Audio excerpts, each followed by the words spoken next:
Good morning, everybody. You are tuned to Computers 2K Now on the Nissan Communications Network. I'm Amnon, your host for the next few hours, along with Mike. Good morning. Good morning. And Spence is here, but he'll be able to hear us later. Yep, still not working. And Bruce, of course, is here. Bravo. It's good to be here. It's good to be anywhere. Yeah. Our number is 919-518-9773. Computers 2K voice on Skype. And this morning show is, by the way, is September 1st. Mr. Sinclair. And it's being brought to you by that VidBlaster guy, Tom Sinclair, at www.vidblasterguy.com. All right. Oh.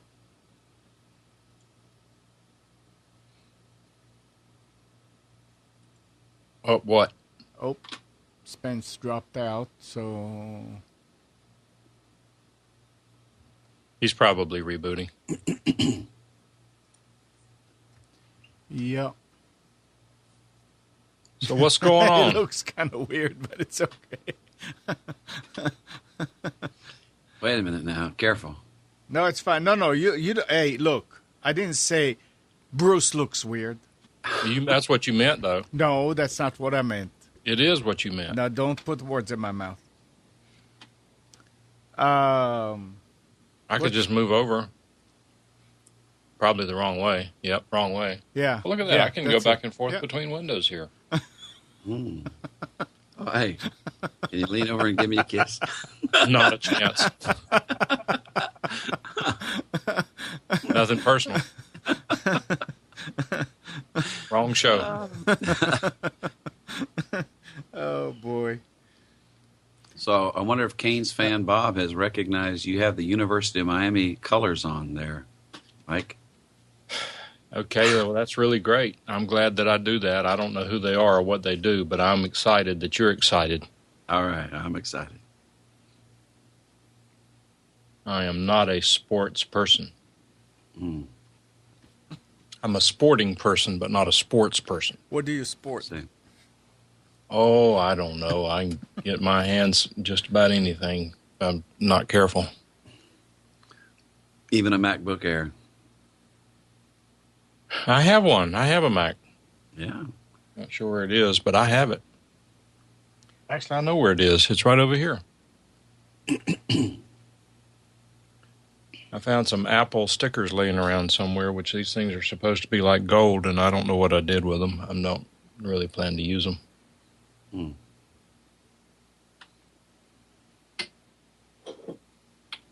So what else is happening? Well, it's raining in Sweden. That's okay. It's not raining here. Yet. But it will. Yeah. I guess it will, right? It's supposed to rain today. Well, I was just thinking back over the last couple of months how Mike Wallace on 60 Minutes back in the 80s did a story called We're Running Out of Water. They had all these dire predictions about how in 20 years we would be desperately seeking clean, drinkable water because the country was running out of water. The society and the population were growing so much that we would not be able to keep up with the demand for water. It was going to be a horrible situation. We were going to have to hurry up and complete our research and process for desalination of seawater so that we would have enough water to drink. I think he missed that one. I don't know. People are still talking about it. That this is. I had a guy over here a couple of months ago who was working at State, and he was saying that sometimes in the not so distant future, water is going to be more expensive than oil. Drilling for water is going to be the thing. I mean, as far as... Don't believe it. The Earth is 3/4 water. I don't think we're going to run out. That's I what certainly understand and agree that you can overbuild in a population area for the readily available water supply. right. Absolutely. No question. Yeah, a water related aside to that is it's very disconcerting to me that there are municipalities who are now making it illegal for people to collect rainwater. Really? Yeah, right.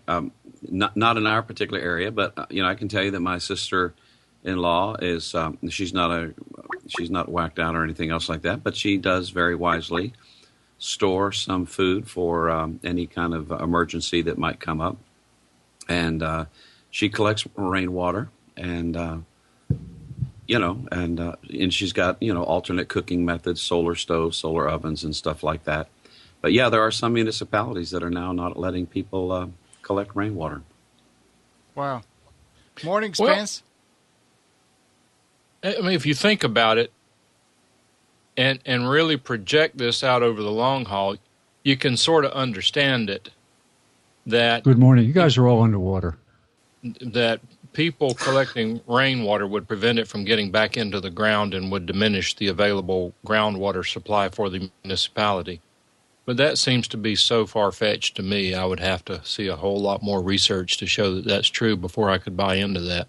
Right. And how much rainwater can one collect and store? I mean, it's not like they're going to really impact the groundwater, I think they want to, keep maybe like a 50 gallon, that's what my sister-in-law does, a 50-gallon big blue tub filled with fresh rainwater. So I'm sure it's a situation where, as the water, old water goes and new water comes in and that sort of thing. So,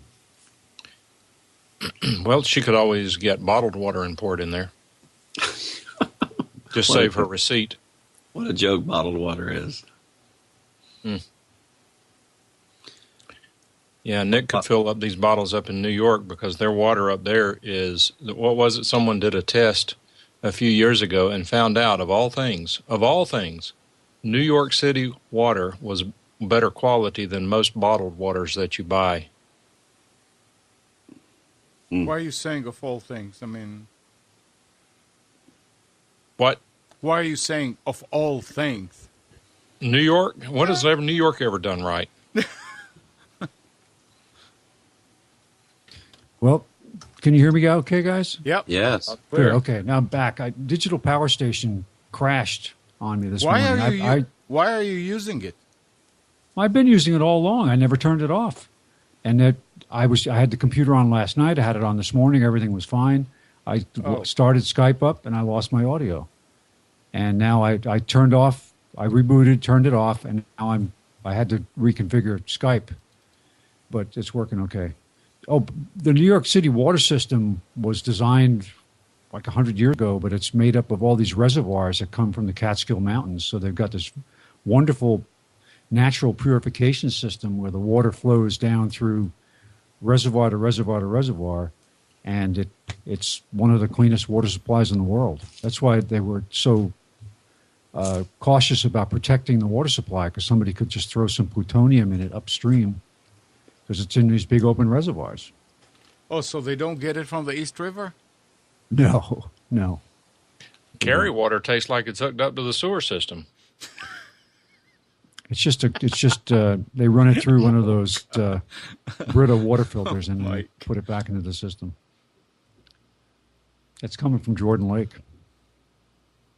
Well, they could throw plutonium in that too. Yeah, they could. I really, it's a big exposure. Well, Steve's here. I wonder if he could confirm whether or not, indeed, Brita water filters come from Britain. Brita? Mm-hmm. They just didn't have enough money to pay for the extra N on the end of the name. Mm.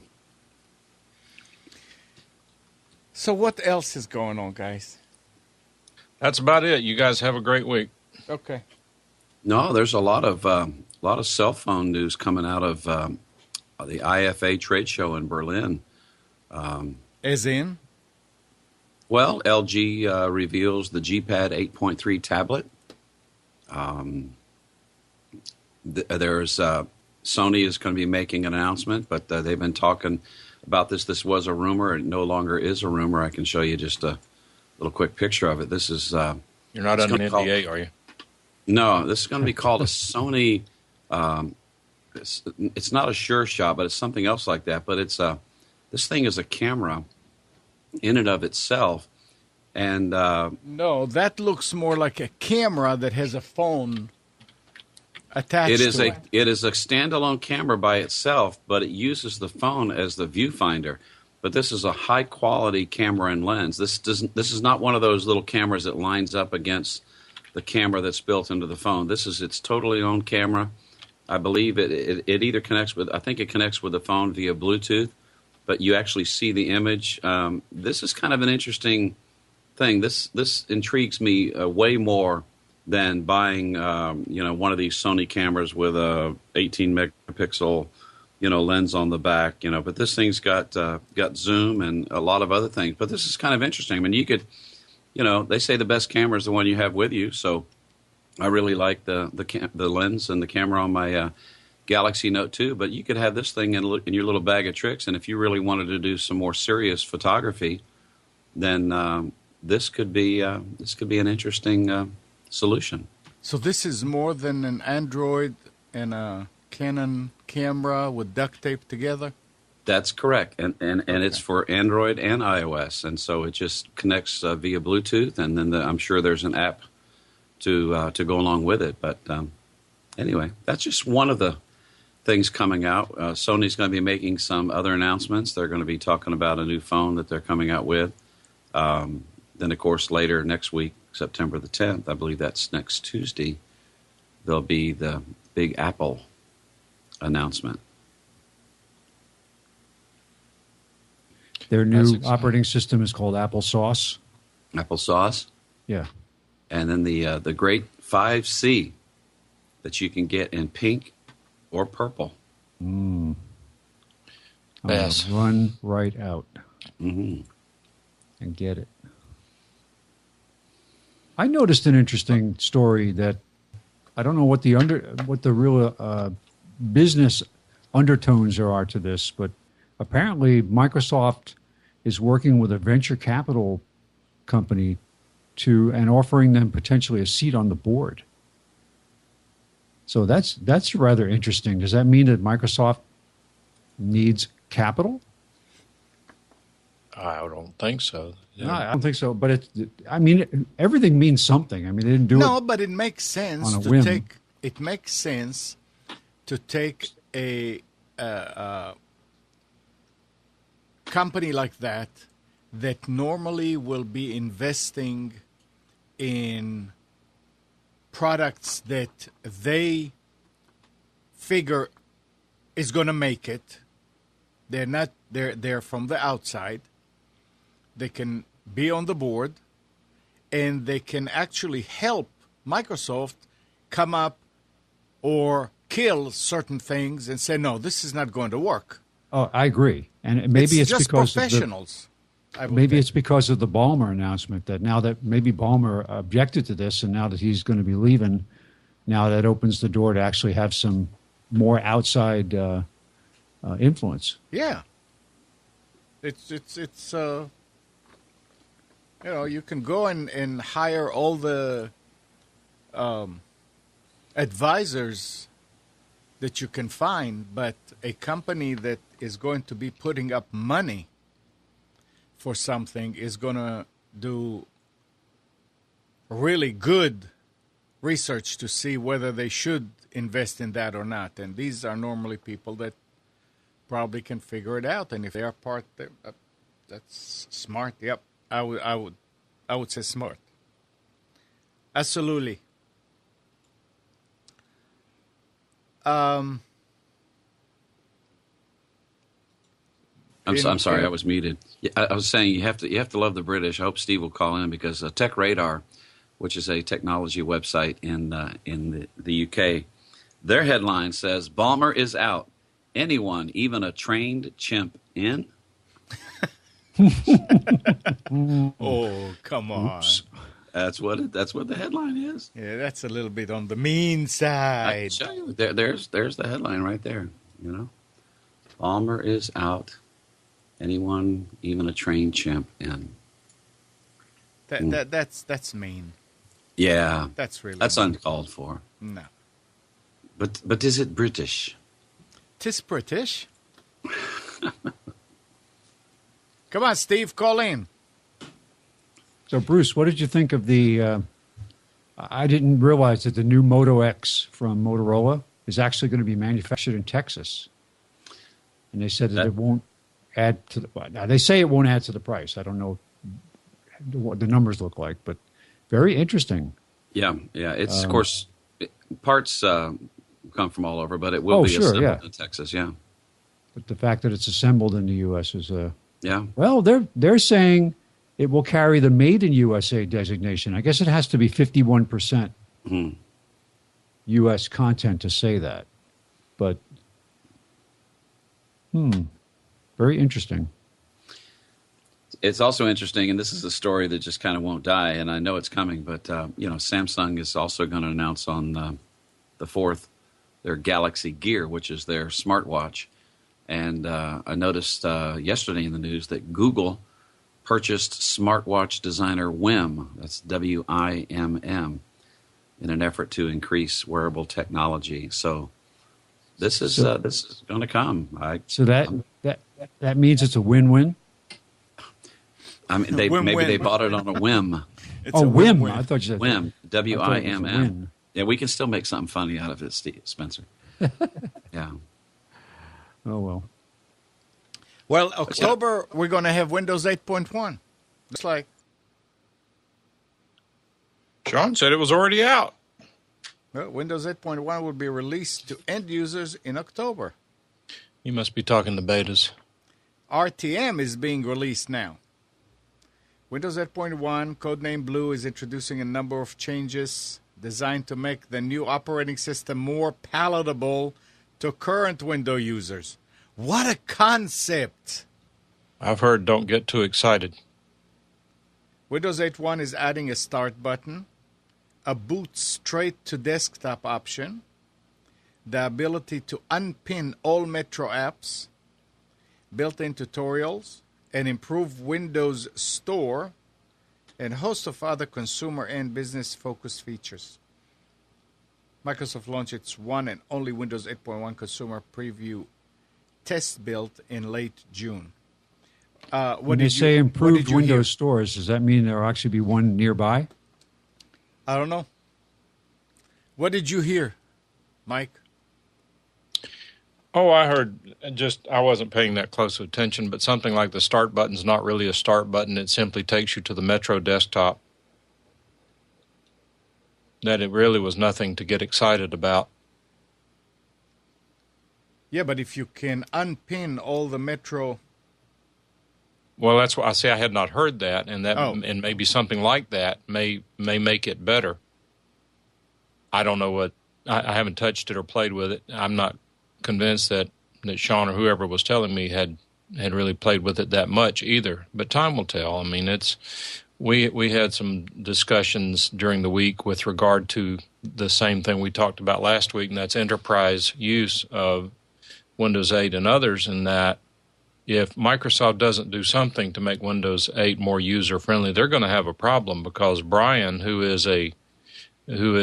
our friend Brian, who is a computer consultant extraordinaire who does this stuff for a living, does enterprise as well as individual user workstation maintenance, he hates Windows 8. He uses it, but he doesn't like it at all. Now, when his customers come to him and say, what do we need to do? He's not recommending Windows 8. And what can you recommend? Well, Windows 7. A friend of mine just bought a Lenovo computer on Friday. He bought one that's i7, 8 gig of RAM, only a 500 gig hard drive because he's going to join a domain with it. A video card with 4 monitor output, DVD drive, desktop computer. This thing was quite expensive, and Windows 7 Professional.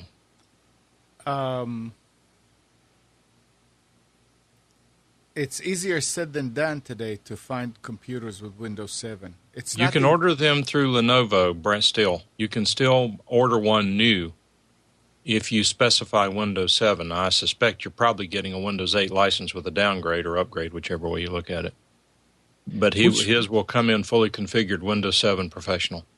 Was it Dell that went whole hog into Windows 8 only, stopped carrying? Or I see Arn saying that it's Dell also supplied. No, one of the manufacturers, whether it was HP or Dell, in the beginning just said, oh, no more Windows 7.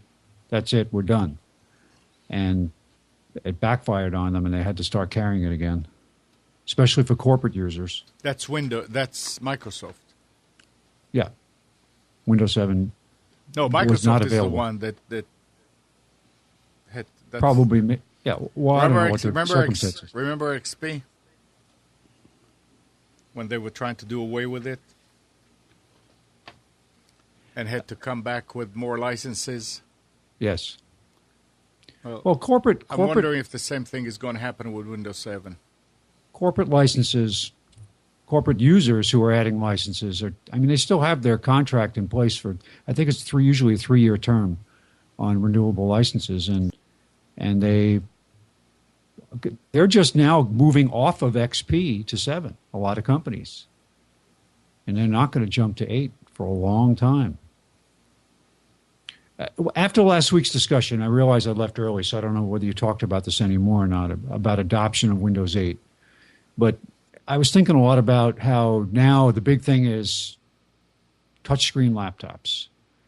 And I sat there and I tried to imagine, I was holding my iPad and how I would hold that and use that, and try to think about how it would be to actually touch a laptop screen if it wasn't one of these convertibles that you can either detach or flip it back on itself. And I'm thinking, that's not very convenient. No, it's not. Are they building extra rigidity into the screens, into the covers, that they're strong enough that you can actually, some of them, the covers are not, the hinges are not designed for you to be touching the screen. Not only that, but think about it. I mean, to touch it, you're holding your arm in midair. If you need to use a mouse a lot on the screen, True. You can't rest your arm down because you're going to be right on the keyboard. With a tablet, how do you do at least you can lay the tablet in your lap or have it supported. It's a little different. You've got to reach further. We're talking about laptops, not tablets. No, I know, but I'm just saying, I was trying to compare it to the tablet experience to see would it be good or bad compared to a touchscreen laptop. Would it work the same or feel the same as a tablet? And I don't think it would. I don't know.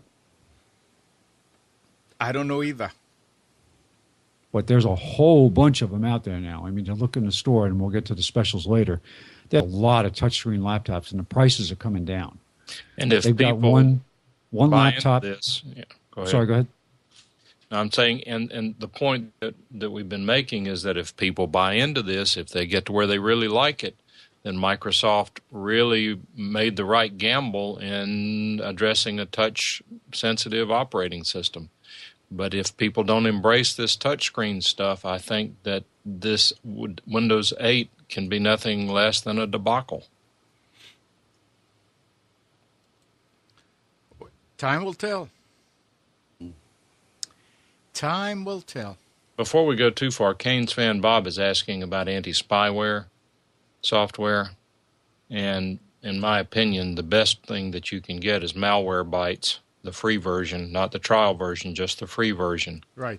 If you're infected with malware, Malwarebytes does not always get the varmint, particularly if it's brand new. There are others that you can use like Super Anti-Spyware, but when I run that, I run it and then uninstall it. I don't leave it running. And there are several others too. But malware is a problem. The best thing to do is don't click on it. Yeah, Malwarebytes also matured a lot. Yeah, but I had a problem with a computer I talked about it on the show. I had a computer here about 4 months ago, I guess now. Malwarebytes wouldn't get it. It was too new. It was almost a week before Malwarebytes grabbed the problem. I was able to manage it otherwise using some other utilities, including Super Anti-Spyware. I forget exactly which one it was that I used that found it when nothing else did. I really ought to pay better attention when I do these things, but I don't, knock on wood, I just haven't had that many people downloading malware lately. Are you still seeing a lot of it, Amnon? I see. I don't know that you call it a lot. No, you're right. It's declining. Yeah, it's declining. I mean, I still see it, but it is declining. But when the ones that I see are mainly people that, They should be using Macs. Quote unquote Mac users. Yeah, they think that they don't need. It's an inside joke here, guys. Yeah, not smart enough to use Windows. Yeah, keep in mind, it doesn't necessarily mean that malware is going down, because malware may be getting more sophisticated. Oh, yeah, so it is. The user doesn't see what's going on in the background that's robbing and stealing from them. Right. Right. Has anybody noticed a increase in the volume of these hijacked email messages? Hi, I saw this really cool story and I thought you might be interested. And it's from somebody you know, because they're taking this stuff out of their address book.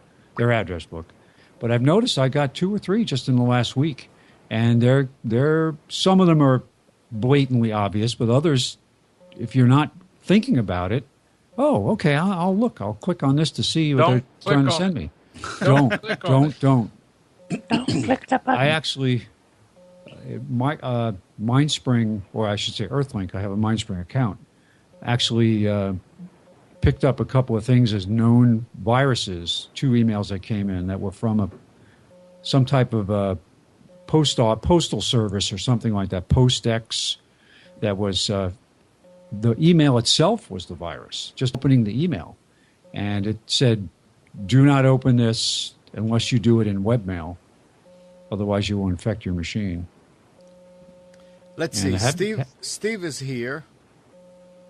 Silly, I'm on a different headset today. I hope you don't mind, and it doesn't Good sound morning. too bad. Well, marvelous. Hold on a second, Steve. Who else is with us? Hello. Hello. Yes, I'm Bob, calling from North Raleigh. Hey, Bob. My deal with Windows 8, my computer died on me, and like you've been saying, it's a total bear. The learning curve just threw me off completely. You mean to restore Windows 8? No, I mean, I had to buy a new system. My old system was totally fried. I had to get a new computer, and learning Windows 8 from being on Vista for all those years was a total nightmare for me, and there's still things that I'm not 100% sure of. Reading email on webmail through the the Windows 8 icon for email is totally impossible to navigate. I'd rather go to my Hotmail account through a browser than have to go through it through the icons on the Windows 8. Not having a touchscreen monitor has a lot to do with that, I think. Well, this is the reason why Windows 8 did not take hold like they were hoping. It's because of people's experiences like yours. And we'll see with the new one. And the question is now, I've loaded up, it came with, the laptop I came with Symantec as my so-called antivirus. Yeah. And I went with AVG free, which I've always had success for. But, well, Defender's Windows Defenders Pro work as a anti-spy on Windows 8? Yeah, Windows 8 has a built-in. It's actually Security Essentials with a different name. So I don't have to. Go in and download a free version of a spy bot or anything. Supposedly not. I have not. You see, that's the problem. Because not many people are using it, we don't hear a lot of stories from people whether their built-in is working or not. I mean, Security Essentials is great for 7, for XP, and it may be working the same way. I don't know if it looks like Bruce is trying to say something here. Oh, no, I mean... Oh. No. But it's interesting you mentioned Security Essentials because whenever I'm sitting here thinking back when I was chasing that elusive malware problem, Security Essentials found things that the others did not, including malware bytes. Because we've watched we've watched as Security Essentials has gotten good reviews and bad reviews. It tends to come and go based on how well they keep up with whatever the trends are in the malware world out there. But at that moment in time, whatever definitions they had and signatures they recognized, it did a good job on that computer. I use, and I had this happen again, I use Security Essentials automatically on all of my computers except one. I installed it on this computer, this XP computer that I still use in addition to the other quads and i7s. It dramatically slowed down the computer, 100% CPU from time to time. I took it off, put AVG free on it. It's working great. A certain number of computers, in my experience, about 10% of them cannot run Microsoft Security Essentials. Now, would you put a backup SpyBot on Windows 8 just to have double security? You never run 2 antiviruses. Yeah, you cannot have double. I'm talking about anti-spyware, not malware. Not antivirus. I'm talking about SpyBot. Well, Security Essentials runs in real time. It should help you keep from getting infected with malware. SpyBot you can run in addition to Security Essentials, but I don't even know, you guys would know maybe, if there is a real-time version of SpyBot. You should not be running anything Only else. one real-time at a time. Okay. All right. Thanks a lot, guys. Sure. I appreciate your call. Thanks for calling. By the way, the A1C the last time was a 6.5. Yeah, good for you. But the weight's coming back on. I don't know what I'm doing wrong. Keep working on it. All right. Thanks a lot, my friend. All right. All right. Bye. What was that? That's good to hear from him. We haven't heard from him in a long time. Mike, what was that last thing he said? I didn't follow that. His A1C. He's diabetic, and when we were on the air years ago, we used to compare A1C, and he's just keeping me good. Up. Yeah, we used to hear from him on a regular basis. Yeah. Awesome. So what's happening, Steve? I'd love to say something really interesting and exciting and enthralling to enthuse everybody, but nah, nothing. Is it snowing in London yet? Well, I know it's getting later in the year, but no, it's not quite that bad in England. I understand people around the world do seem to think we suffer tremendously badly with weather, and indeed we do at times. But no, not that bad. Not that bad. How's my microphone, by the way? Is it okay? Yeah. Not really.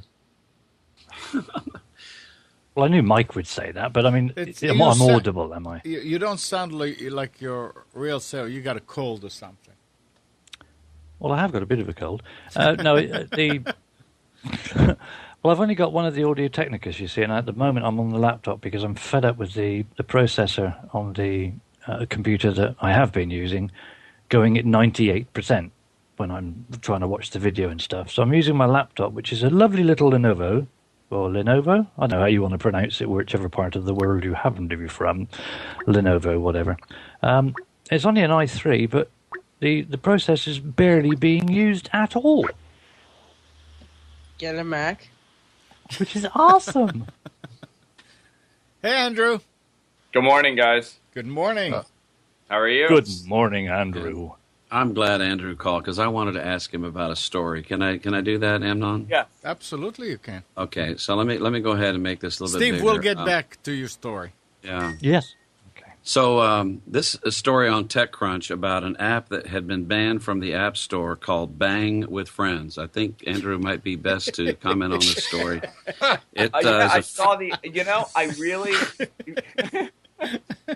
I am an expert in this, as you guys know. In smut.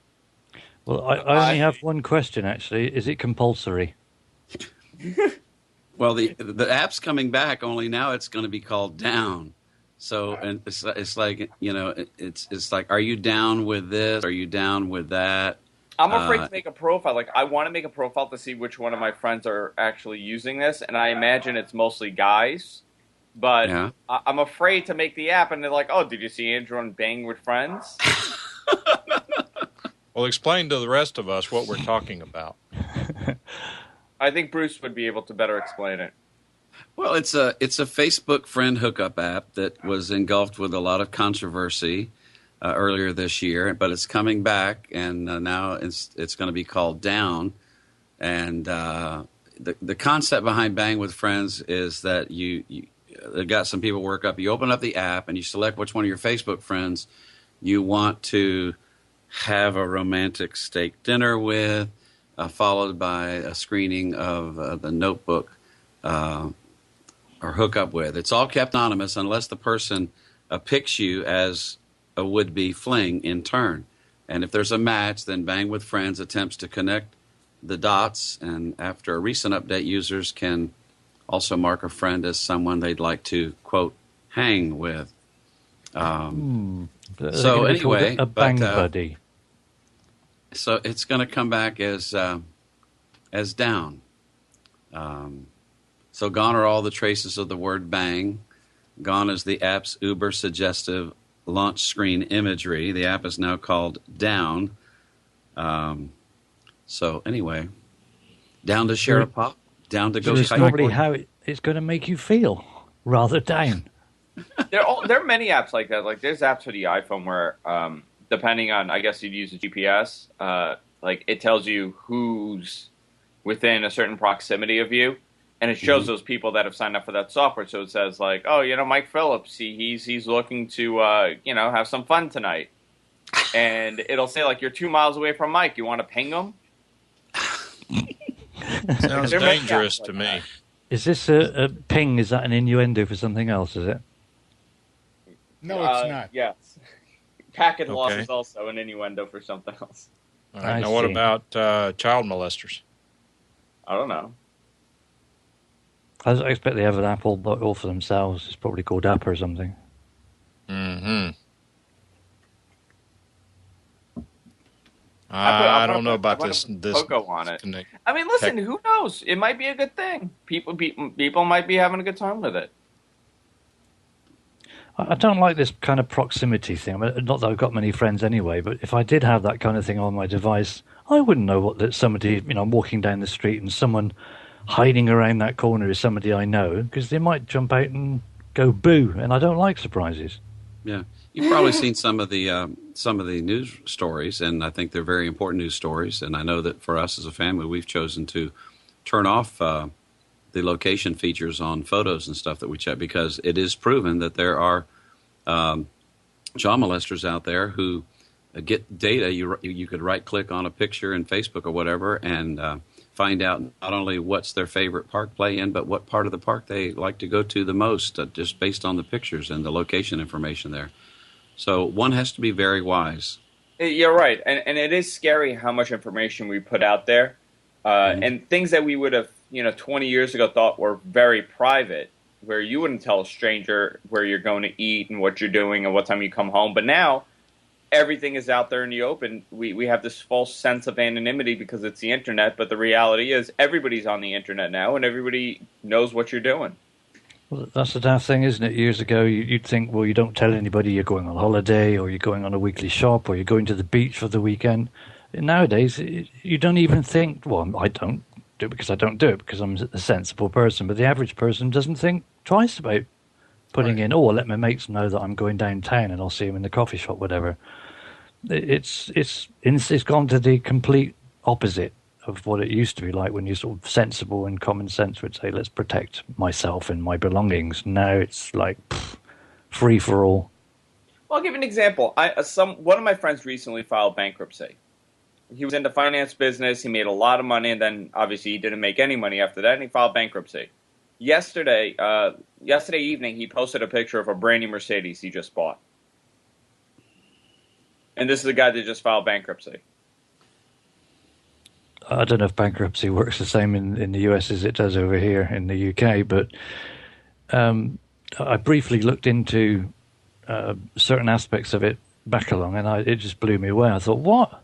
You can run up hundreds of thousands of pounds of bills with creditors and people that you owe money to, and then if you just decide, well, no, that's it, I've had enough, I'm going to go bankrupt, and then you just start again. Is that the same over in the US? It's like... They've no changed problem. a lot of the bankruptcy laws. Mike would know more about it. Yeah, they made it harder to go bankrupt, but where there's a will, there's a way. I suppose it depends how much money you have, isn't it? If you can go bankrupt, but as long as you've got loads of money, you can still buy your way out of bankruptcy, if that makes sense. The TV lawyers, they seem to think it's a great idea that's worry-free. Wonder why that is. Yep, just do what the hell you like. Run up bills here, there, and everywhere, and then just go, well, I've had enough, let's start again. Let's wipe the slate. We've passed go, we'll go back and collect £200 and start all over again. Oh, sorry, that's Monopoly. Well, the reality is that someone who files bankruptcy is a better credit risk than someone who has not filed bankruptcy, assuming somewhat questionable credit, because you can't file bankruptcy again for 7 years. You have to pay it. 7 years is nothing, is it? I think it's 12 months over here. I think you've got to wait 12 months before you can, be a director and set up another business or something. But what's been happening over here is they just set it up in their wife's name or whatever, or their son or their Aunt Ethel from Twice Removed, and then everything's fine again. But my point with that was that we're putting all our information out there, good and bad, and I think it's going to take time for society to kind of recondition ourselves in the way to think and to say, maybe I shouldn't put this. I think in your case, Andrew, it must be very difficult because, for a person like yourself, trying not to be naughty must be very hard. Oh, you don't even know. I can imagine. Idea. But on the other side of this, here's a report. It says, according to a new report by Pew Research Center's Internet and American Life Project, more than half of American teenagers have steered clear of a mobile app due to worries about privacy. Remember, Michael, we're talking about this. Some 56% of younger teens ages 12 to 14 who use mobile apps avoid some apps after learning they had to share personal information to use it, while 49% of older teens, 14 to 17, have. Also, teens who had at some point sought outside advice about privacy management were considerably more likely than those who had not sought advice to say that they had disabled location tracking features. So, that's good news that if the teenagers are trying to steer away from... Why, Mike? You know why they're turning off location tracking? Because they don't want their parents knowing where they are. No, but we're not talking just about that. Amnon, I want to hear what Andrew has to say on this because something doesn't add up to me. All right, go ahead, Andrew. No, I know a lot of teenagers that turn off the location tracking on their phone in general because a lot of, like AT&T has that family track thing where you can find out where everybody is in your family. So they turn it off on their phone so nobody could track it. And they use it as the excuse for, I don't want the applications to know where I am. But in reality, they don't want their parents to know where they are. Oh. Don't you find this rather strange coming out now? There was a case in the UK this week, I noticed, when I was reading through some blog post or something or other. There's some reasonably up-to-date, I wouldn't call them famous, but somebody that lots of the kids know. They had their webcam turned on and photographs were taken of them whilst they were getting undressed and things like that, but done remotely that they didn't even know. And I was thinking, well, yeah, so what? The NSA has been doing that for years. We've just recently found out, but we all knew anyway. I'll shut up now. Yeah, NSA, he's just kidding. Yeah, the story you're talking about is that story where the school gave all the kids laptops and then proceeded to turn on the webcam and monitor them outside of the school. Well, that's one occasion where something similar to that has happened that I recall. Yes, but there isn't any privacy anymore. The expectation of privacy is doesn't happen anymore. Now, having said that, Andrew brought up an interesting point last night when he sent me a YouTube video about a guy in the military who chose to ignore any issues of privacy and went on to a website and did some things that you can't do in the classroom or church. Why don't you tell what happened with that, Andrew? So the guy, he's a YouTuber also. He makes YouTube videos of video games. So the guy was in the military, he went to school, he had about almost $100,000 in student loans, and it was time to pay it. So he was running out of money. He had no way of paying it because he didn't make that much money at the time. He was waiting to get called up in the Air Force, right? Pilot training. Pilot training for the Air Force. So he decided that he's going to go on one of these webcam sites and do stuff on camera for money. Turns out, thank you, Mike Phillips. Turns out somebody recognized them, and they put it all over the internet. And the guy's career was ruined, reputation was ruined. His wife left him, and he lost everything. So privacy needs to be taken seriously. When Andrew and I have talked many times about the long-term effects of going on these sites and showing more than any other person has a right to know about. And I'm just telling you that at our advanced ages, we look in the rearview mirror and see negative implications from doing things like that.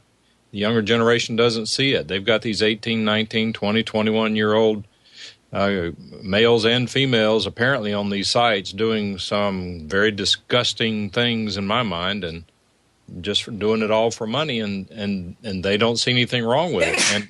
And I think the big issue has to do with privacy. There's nothing private when you're sitting there with nothing hidden. Oh, we're not talking about them showing their privates. And in his case, it kept him out of the cockpit, right? Come on, Mike, do it. That's the problem nowadays, though. Is there isn't any privacy, is there? But in any situation where you're doing something, if there's a bit of electronic device around somewhere, invariably there's going to be somebody listening, watching, or joining in with you that you don't know about, which is quite scary. Again, it's the same thing that I said. We still think it's 1996 and nobody's on the internet. We still do everything that we're doing as if nobody's on the internet and people on the internet are just total strangers. Where now there is a chance that somebody is watching you, or someone is reading your Facebook that you know, or even your Twitter. You could be totally anonymous and somebody knows who you are. The thing that annoys me about, one of the things that annoys me about this escalation of the awareness all of a sudden. I mean, it's been happening for years. It seems to have the mentality now where years ago you wouldn't do something like that in public, and you wouldn't do something like that in company. Whereas they're trying to relate things that used to be done by individuals or in certain situations and everything, and then they're now also trying to bring those laws in to say, oh, well, because it's on the internet, you can't do it there either. Well, it's an entirely different situation when you're looking at certain things that are being done on the internet and certain things that are being done behind people's closed doors at home. You know, you can't equate the same sort of laws and rules and regulations to the internet and that. It's like at the moment in the UK, they're trying to ban all sorts of bullying because, you know, youngsters are killing themselves because of other nasty people, what they say online. Well, it is a horrible thing, yes, and something needs to be done, but you can't all of a sudden just switch it off and say, well, we mustn't allow that anymore, because what else is also being thrown out with the bathwater? Quite scary, really, the level of stupidity that they're trying to lump everything else in. You know, I'm having a rant, I'll stop again.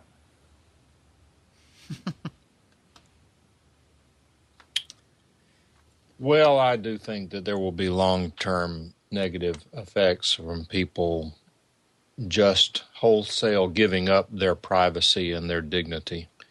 And I wish them well. I do it every Friday evening during my show. Yes, you do. But you can't help it. You can. I'm sick.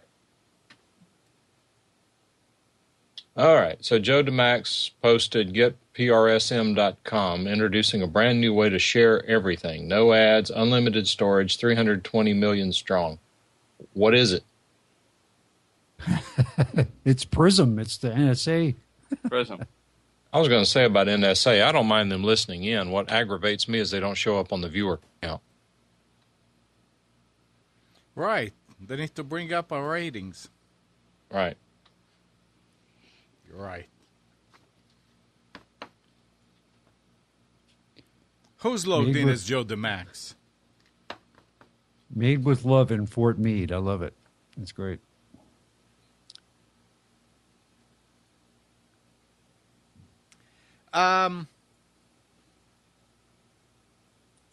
Mike, did you install the Chromecast? Yes. Spence, did you? No. No. It's awful. Well, look what Google did. Now, Chromecast is for displaying videos or whatever content from Chrome or from your phone on your HD TV. Somebody figured out how to do it so you can do anything through the Chromecast dongle on the TV. Well, Google pushed an update to the Chromecast that broke it, so it will not work. And Friday night, Nick asked why, and I'm asking now why, and I guess we all asking why. Why do that? Why break it? Yeah, why break it? Why? If I want to be able to display my spreadsheet through the Chrome, what's the big deal? I bought it. I'm still doing what you want me to do. It's still going to work for what you want to work. Why stop me from displaying my spreadsheet in Excel on the TV? Maybe I missed something. What specifically did it stop you from being able to do? To display any content other than through Chrome or through your phone. So I can speak to this. So I have the Chromecast, right? And the app in question originally was called Aircast, and right. then it was called Allcast.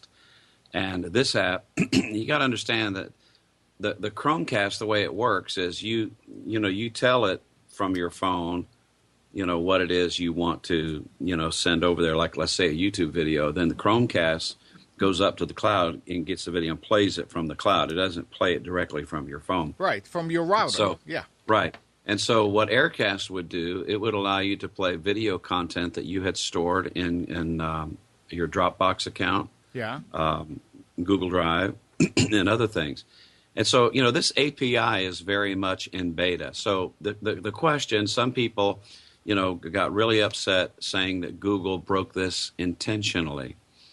Suggesting that this could hurt Google's chance to sign deals with producers of media, like movie houses and so forth and so on, who would be a little concerned perhaps if people were able to download or torrent down videos and play them directly from their phone to their HD flat screen TV.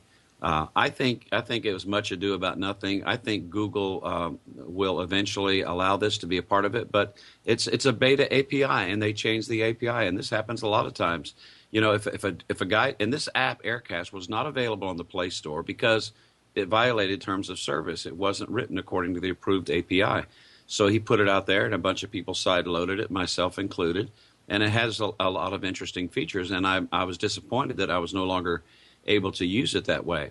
But I don't think it's necessarily gone forever. So you think it was a fluke that the update broke it? Well, some people said it was intentional. Some people say, it's just part of the development of the API. I tend to lend more to it was a change in the API that made it not work anymore. So, all right, if it was intentional, then I think that's not a good thing. But I don't think the stories. I'll buy that. Yeah. Of course, there's the other aspect of looking at it is that as humans, I think we're all humans. Yes, we're definitely all humans here. We seem to be under this very strange misapprehension that when we purchase an item, that we actually own it and can do what we like with it. That's obviously false.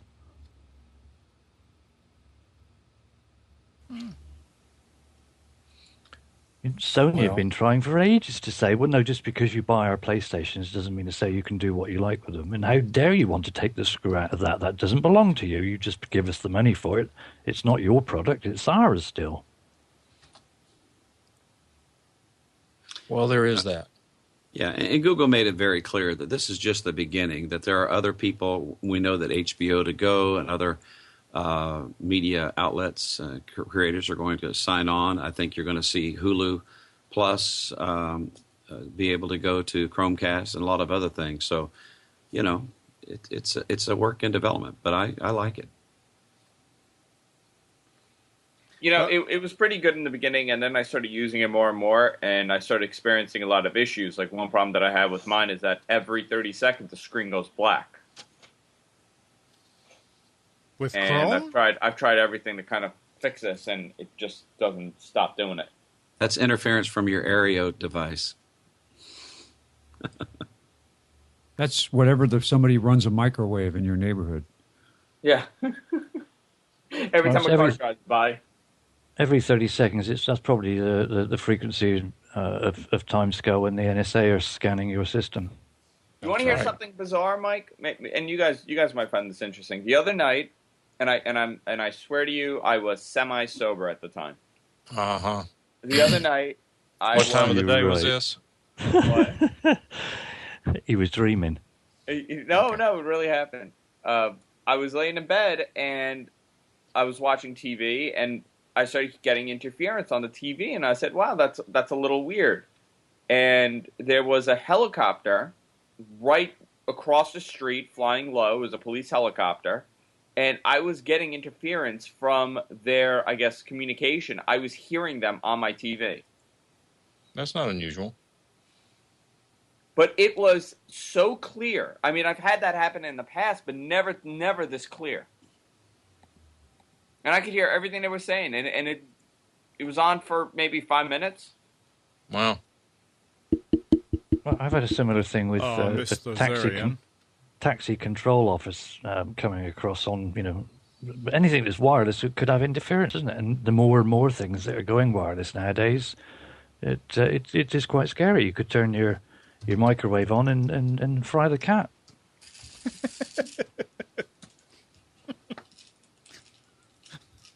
That'd make a good YouTube video, wouldn't it? What? It's only a cat. Amen.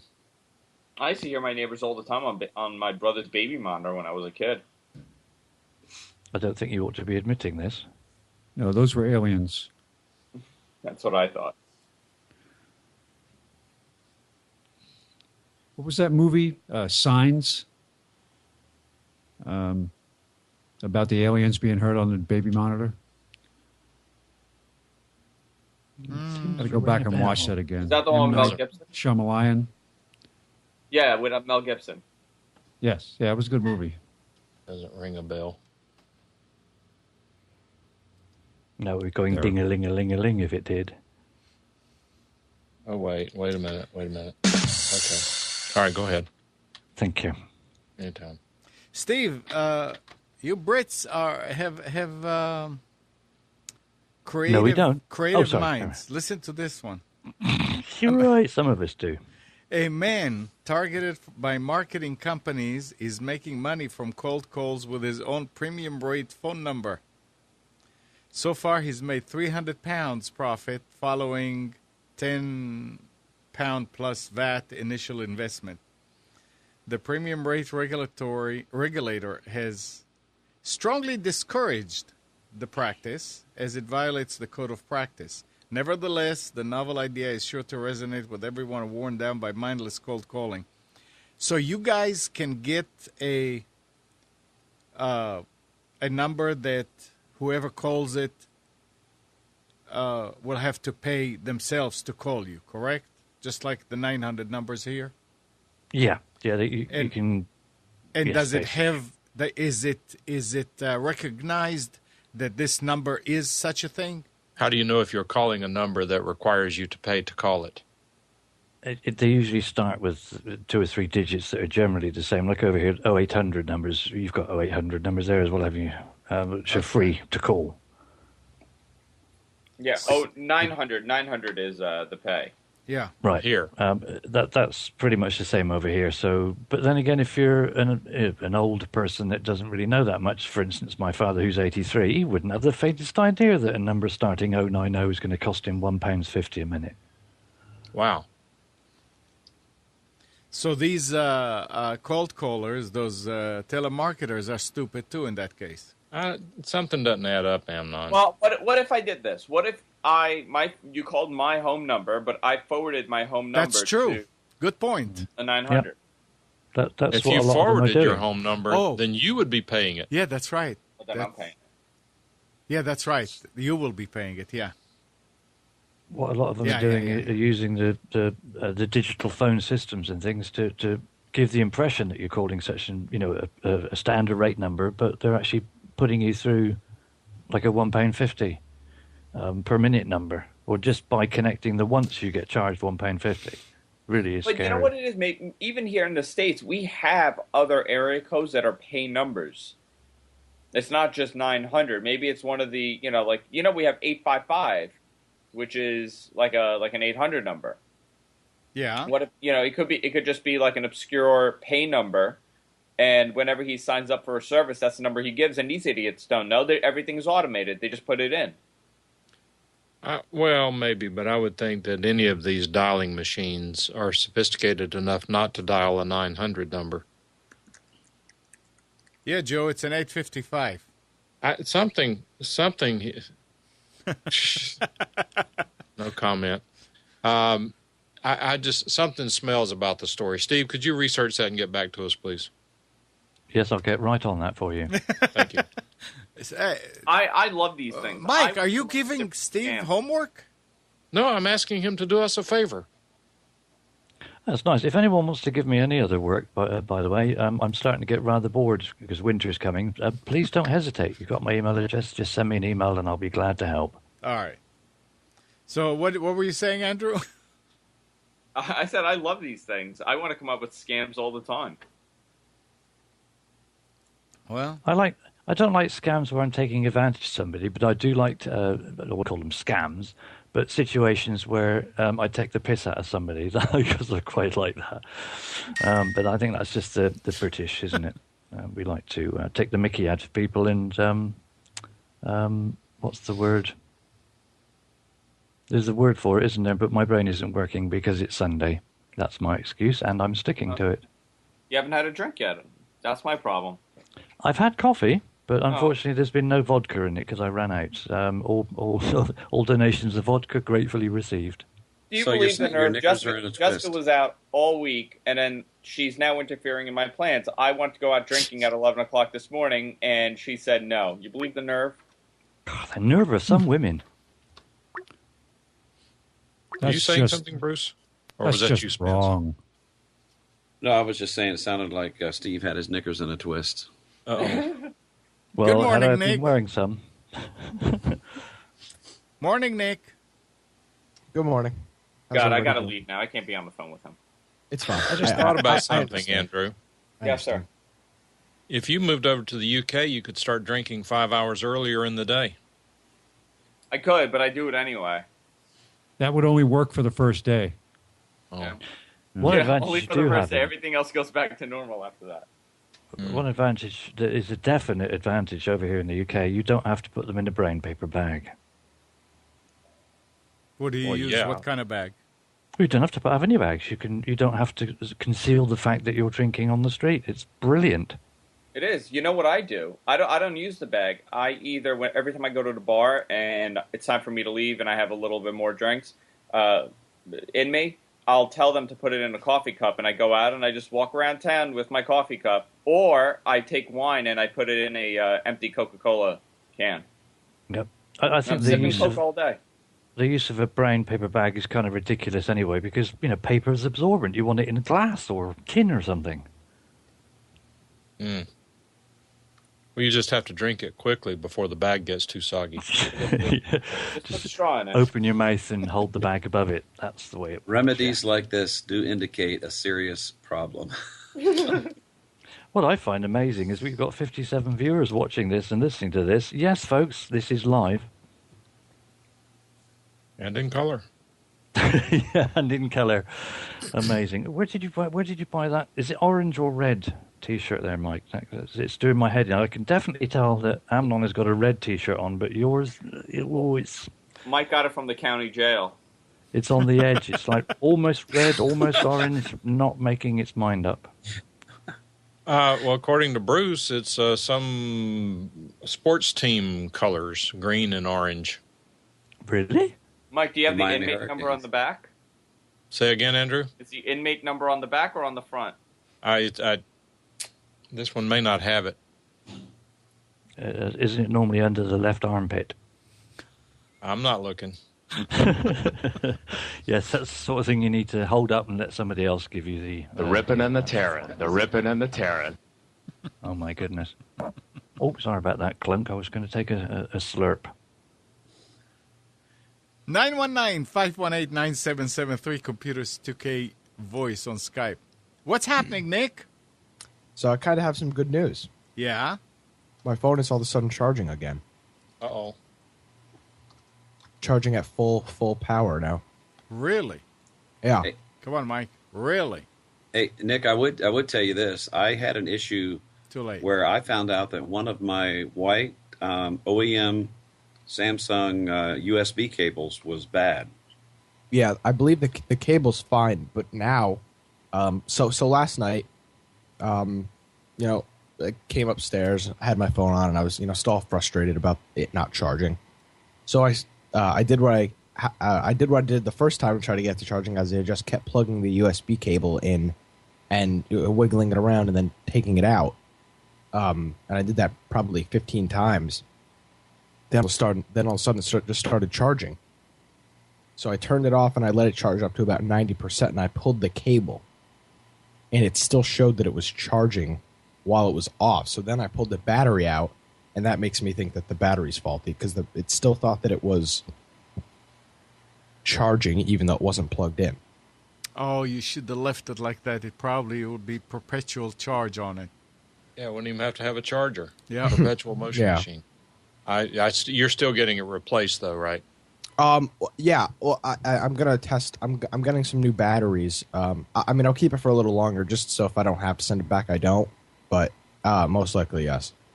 I would never trust it. Well, yeah. We'll see how it goes. I guess. Bypass the charger and just plug it directly into 120 volts.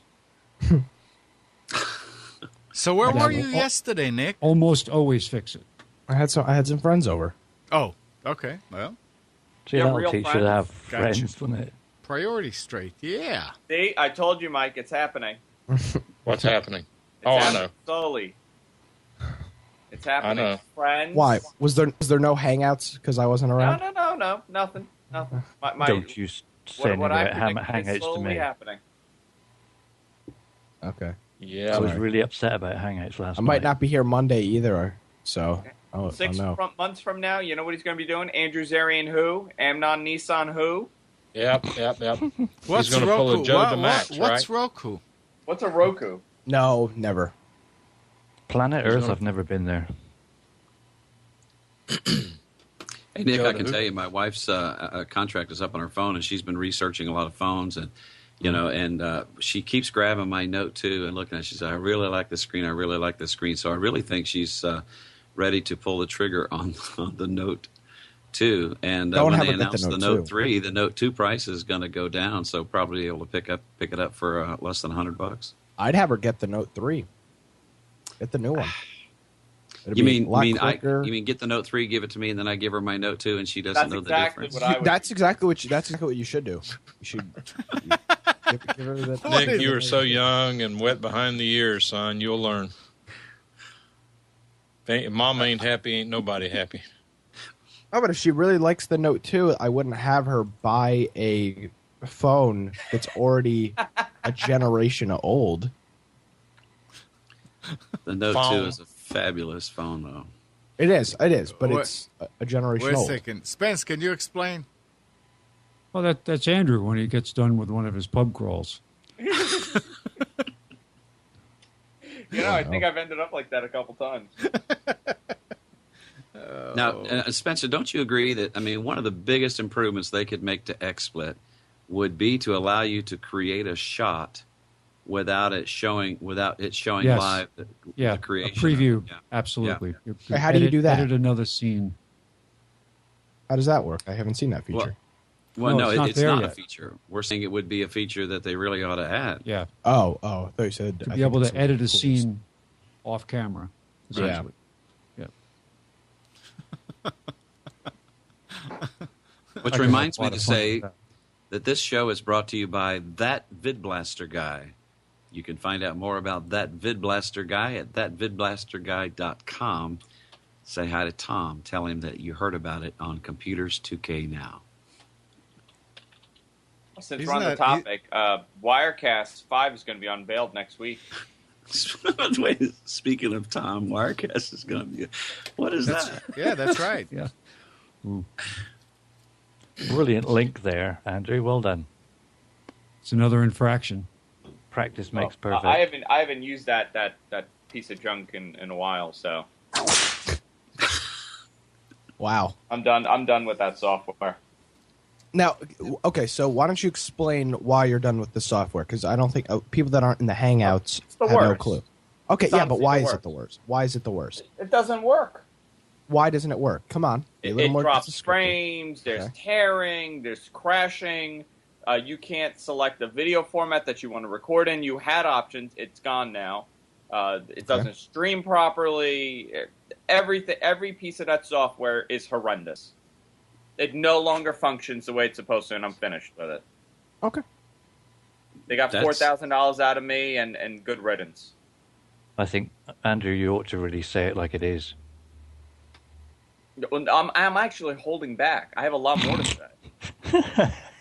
It's honestly the worst piece of software I've ever used. I've never had any of those problems. I'm a VidBlaster Pro owner, and but those are some pretty serious charges. But maybe you're trying to do too much. Maybe it's a combination of other things you're doing in association with it. But I guess trying to broadcast is too much for that software.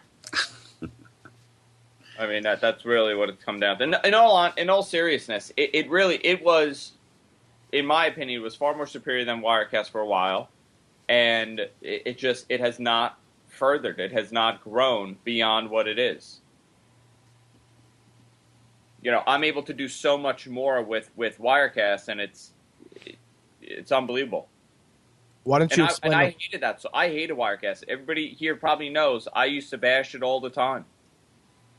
Why don't you I explain? still don't like the interface. I still think VidBlaster has a better interface, but Wirecast is a far better piece of software than VidBlaster ever will be. Explain a little bit of how your Switch is going and what you're dealing with.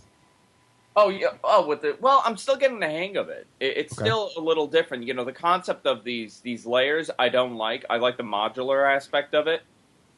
Of like VidBlaster or even what's the other vMix? It's modular, so it's different. I still hate the interface of Wirecast, but you're able to build the shots, and we're using something called Wirecast Tool. What is it? Wirecast Toolbox. Yep, that's it. Wirecast Toolbox to create shots and switch. So we're able to kind of program every shot on my keyboard. So we say, okay, every time we go to camera 1, it's Amnon, and if I hit it again, it's going to pull up his lower third. If I hit it again, it's going to make the lower third go away.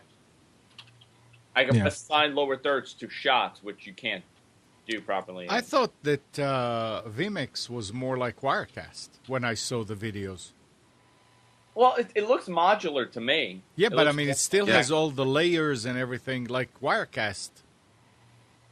vMix is more modular. Open Broadcaster is very much like Wirecast with its layers. And Open Broadcasters, if unless Open Broadcaster is in beta. It was in alpha for a long time. Now it's in beta. And if you're going to do a stream to something like YouTube Live or Ustream or Twitch or any of these other CDNs, Open Broadcaster will work fine. It doesn't have a virtual camera functionality to it. So it's like Spencer and I are using XSplit right now, which has a virtual camera. So I can go ahead and show you different things, using XSplit. You can't do that with Open Broadcaster. But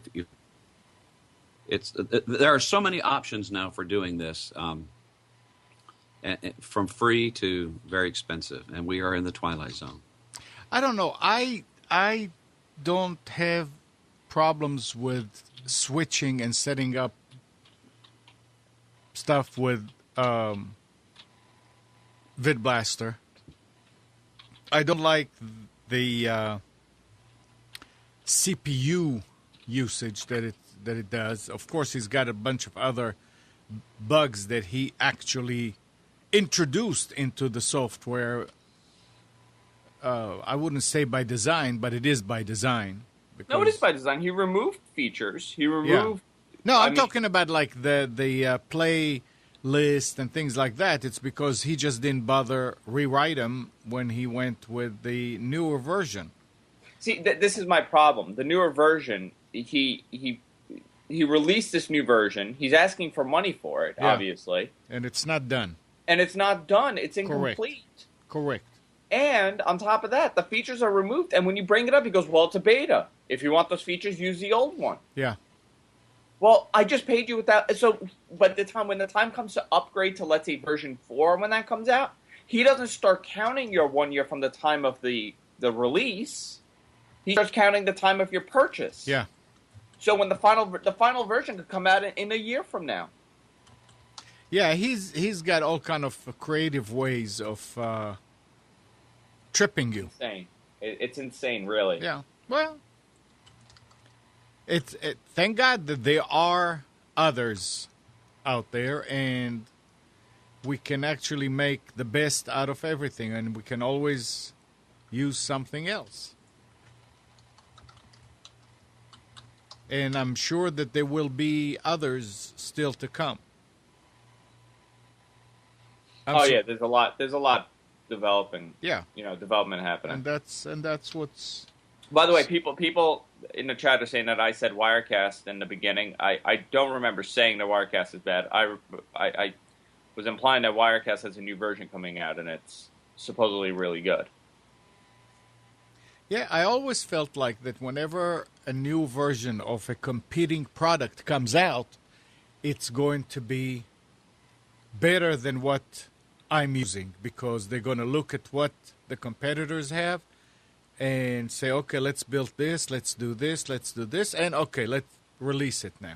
So now you have something that has better than what you got, and then what you got, supposedly the developer will look at the competitors and say, wow, they put this in it too. I should have thought about that, so I'm going to put it in my next one and develop some more stuff in. So, but it hasn't happened yet like that.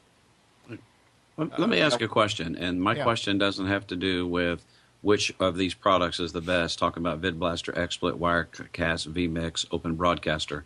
But let me ask this question for all of us who have tried any and all of those. If somebody was brand new to this and wanted to get into, video streaming and wanted to be able to do a couple camera switch, bring up a video intro and that sort of thing, which of the programs I mentioned would be the easiest for them to learn quickly out of the gate? XSplit. That's again, it depends on the individual. I mean, when I started, I couldn't figure out Wirecast, and VidBlaster came to me like I was born with it. Other people are saying, and I talked to a few of them, say that they figured out Wirecast right away, and they can't figure out VidBlaster. XSplit is by any stretch of the imagination is the cheapest one, right? Are they still like $50 some? Well, I don't know. It's getting close to the end of the 2-year license. Yeah, and it's sort of like Wirecast as far as the layers. The difference is that Wirecast and vMix and XSplit have sort of like layers, and you have to set up shots. With VidBlaster, it's a module. You take a camera and you tell it what's going to be in it, and that's what it is. It's got its pros and cons. So I think it depends on the individual, but I will not tell somebody to go and pay money for anything before they play with it, and you can play with any of them for free. Wirecast is a little bit more intrusive in their trial because they inject audio and into the broadcast. VidBlaster has a little bit of a banner on the right side, diagonal, and there in the corner that said that it's a trial version, but you can still use it. And I think, what's the name? XSplit does the same. I Correct. have not played with vMix. Well, I mean, Joe brought up an interesting point in the chat room. I would, if anybody's starting out in this, I wouldn't tell them to spend a dime. Get something like CamTwist. That's only for Mac, though, isn't it? Or Well, XSplit. there's, what is it, Webcam Max for Windows? Yeah, you could use XSplit. Why, XSplit isn't free. Yeah, Is- it's free. is- It's Is free. CamTwist only for the Mac? Yes. Okay. Get a Mac. You could use Get a XSplit. Mac. There's a little watermark on it, but you could use XSplit. You could use OBS. Yeah, so, Like you I said, mean, Webcam Max, Manicam. I heard Bruce ask the question of what would a user who's first coming to this first coming. Yeah, that's use. it's tough. But even though perhaps I faded off with all the names being thrown around, but I don't actually think we had an answer to the question, did we? No, we didn't, because Okay. in my opinion, you can't answer it. Well, Nick said XSplit. I would say XSplit myself as well. Well, what I'm waiting for personally, I mean, as you know, I don't go on camera, and you'll realise why. But the thing I'm waiting for is when I win the lottery, then I can go and get this plastic surgery so I become a non-ugly person. I'll be on camera all the time. What program would you use? Well, this is what I was hoping that some kind person was going to answer Bruce's question, but there hasn't seemed to be one apart from XSplit, which isn't really expensive. There's something about 2 years. Okay. So which program? All right, here, let me ask you this: if your kid turns 16, which car do you buy him? A Ford, a Chevy, what do you buy him? You can't come up. I don't think there is a way to come up with an answer for that. What about OBS that Eric is suggesting? I think the answer to that question would be a blue one. The issue with OBS is it's a little confusing. It's not. What's not? XSplit is not good. XSplit is very easy to drag and drop. I have issues getting You stuff done say in that, OBS. but I'm telling Only you that when because- you're setting up these screen sizes and captures and all that, if you don't know some sort of video switching lingo, it's just as confusing as any other app out there. Maybe No, the but- learning curve is not as steep. Well, I don't. But think I that- don't really know of any app that anybody's going to sit down and immediately start switching like guys from Queens. If you sat down at XSplit, clicked the Add Camera button, and selected your webcam, that's all you would need to do. There's not a learning in XSplit or in OBS. I find stuff to be a little more confusing. to And figure out. XSplit, you don't see add. You have to right click in some space to get some kind of a menu. It's but I'm sure they're working on the functionality of OBS first. They'll work on the user interface subsequent to that. The user interface is a little confusing on OBS. That's all I was trying to say.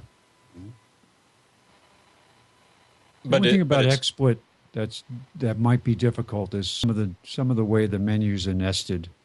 Depending on as you get into the higher functionalities, or if you want to go in and adjust chroma key or something like that, it has a tendency that when you click on the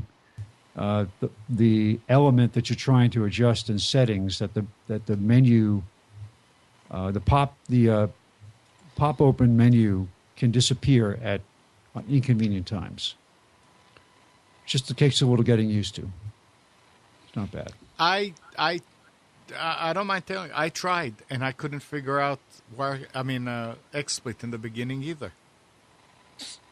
But Amnon, your situation is if you ever, for once, spend enough time to nail it, you would immediately look back and say, boy, what I was missing was so simple all these years. Very possible. Very possible. But I was geared more toward the ability to do it right away without too much effort. And VidBlaster worked for me.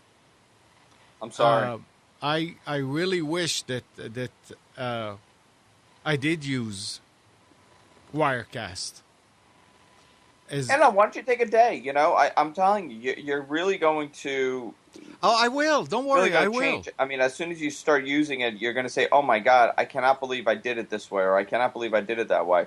You could do HD video with Wirecast, and your system is not going to be bogged down. It's unbelievable. I know, and you guys talked me into it, and I've got it on a machine, and I'm playing with it. But let's be. Yes, what? So it's weird, isn't it? So because I think as we get older, and we're all sort of over 30 here, it's weird that the more used to doing something in a certain way, you get set in your ways, and the older you become, the harder it is to say, "Oh, I don't want to change. I like that. I mean, it may not do exactly what I want, but I don't want to learn something new."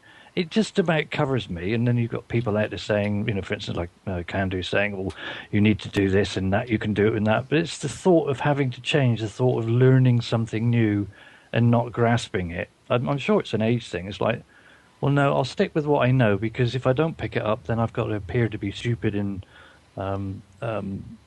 people will possibly think lower of me, thinking, well, he's obviously too old to pick things up. That bless him. Let's just go and get slippers.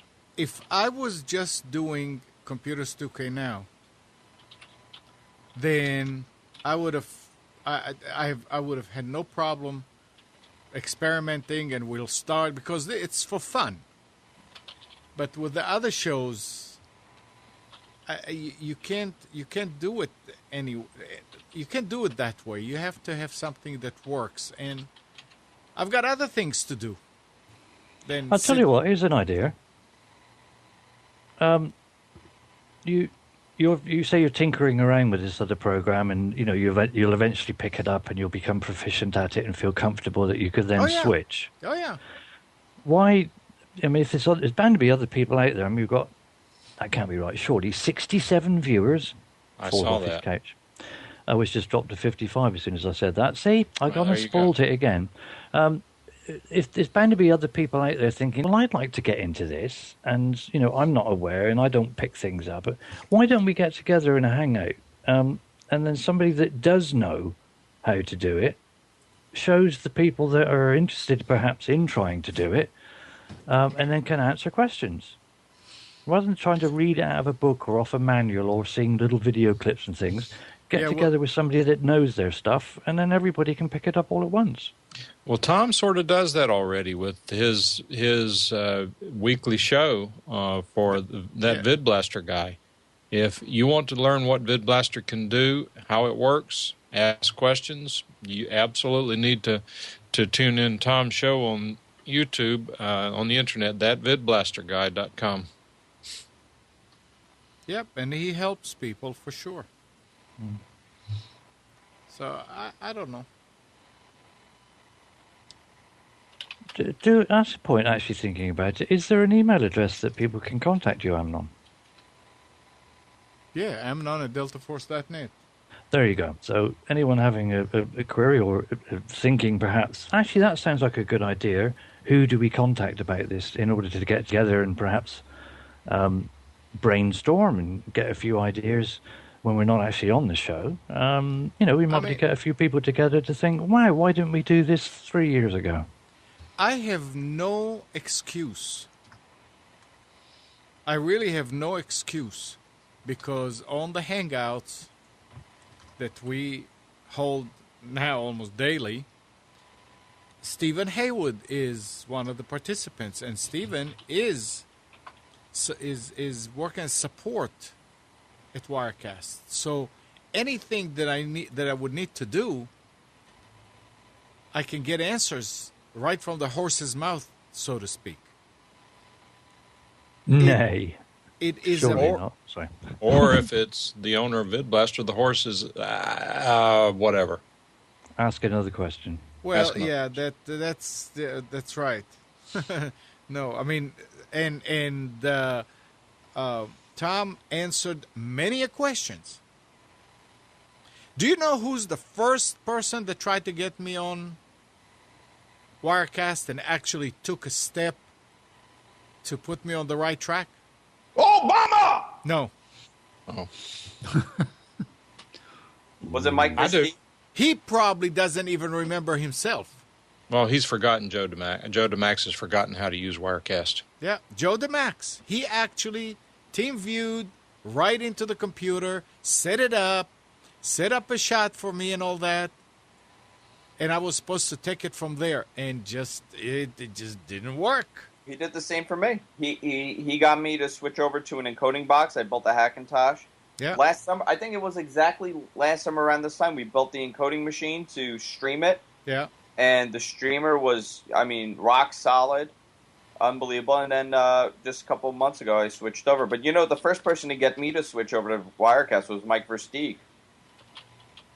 Yeah, that was the reason. No. He got me to do it. He is the best person to get you to jump ship. Good. I actually think, this is my theory, and you guys tell me if this is crazy, that he is hired by Telestream as a PR for Wirecast. He's evangelizing Wirecast. To piss people off. Yeah. He's on the Is it payroll. true that Newtek is going to buy Versteeg's company and include VidBlaster as the control software for TriCasters? I think that's true. And then the planets are going to explode, every one of them. I think Joe's head's getting ready to explode. I was wondering how long it would take you to smile after saying that. You said it with such a straight face. Well, my head's just exploded. I had a look at the Wirecast site. £269. And that's good or bad? That's for the standard. Then they have the Pro. Yeah, we're also going to be, when Wirecast 5 Wirecast comes out, if you guys are looking to get it, we're going to be running a contest on the IIB, and we're going to be giving away a couple copies, and we're going to have discount codes for you guys. Wirecast Pro for Windows is £596. Yeah, Are but you you see, insane? but wait a second.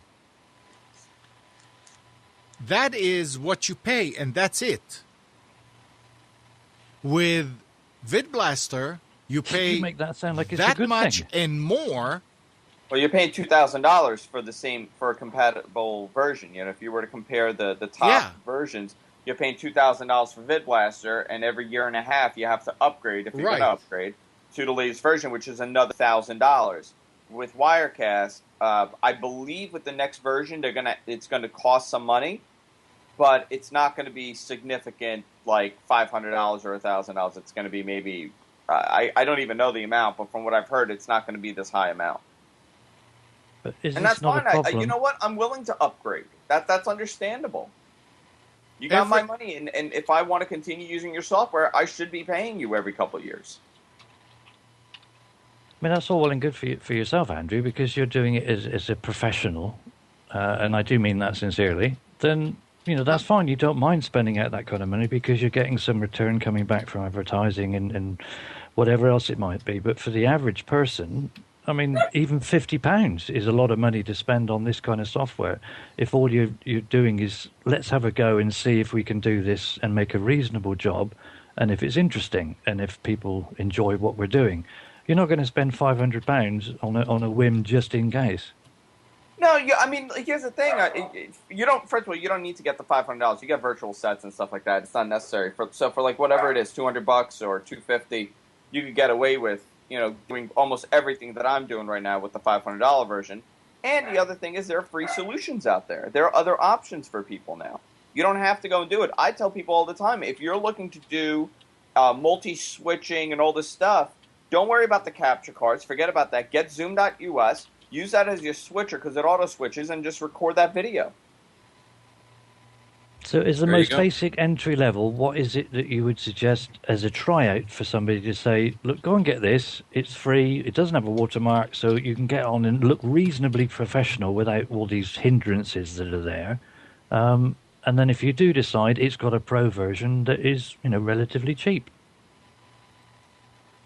I would tell them use OBS or use, I guess OBS is free, but use... Cam Twist on the Mac, OBS on PC. What about vMix? What? No, I don't know much about vMix, so I can't recommend that. Yeah, but use Zoom.us, capture the video somehow. I mean, there's a lot of screen capture software. It even does recording. You don't need to do if you're just looking to record it and not do it live. Just record the Zoom.us and put it out as a podcast. Yeah, if you're not going to do it live, then there are a lot of other options. Yeah, to your point on Zoom.us, I mean, you think about it. I mean, let's say, you would like to have maybe like a show opener, maybe a slide or something. You could drag an image into the Logitech software that comes with your Logitech webcam, and have that slide, showing as your opener. And then when you click that off, then it's your video, and then you got the video of the other person that's on there, or the other 2 or 3 people on there. And you can create a 720p MP4 from that. And of course, the quality is going to be based upon their camera and lighting as well. But you know what? One thing we have to keep in mind, of course, you got the guys from Queen Network, and we got other people that are building networks and doing multiple shows and stuff like that.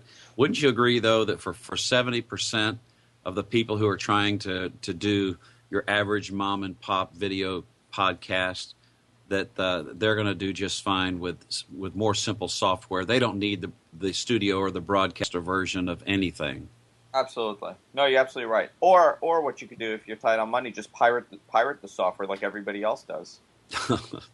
Yeah, that's sad. Every 14-year-old kid that's using Wirecast Pro and doing their broadcast is pirating the software. Or you could rob someone. Steve. Yeah, I will say this: Mike Versteeg has done a better job than the other developers in policing those pirated versions of his software out there in the wild. You know, Bruce. I sometimes think that that's intentional, that they don't police it, because if you're going to pirate it, number one, I think a lot of these people are not going to buy it, but it ends up making people buy the software. I would agree. How many people have pirated Office and eventually bought it later on?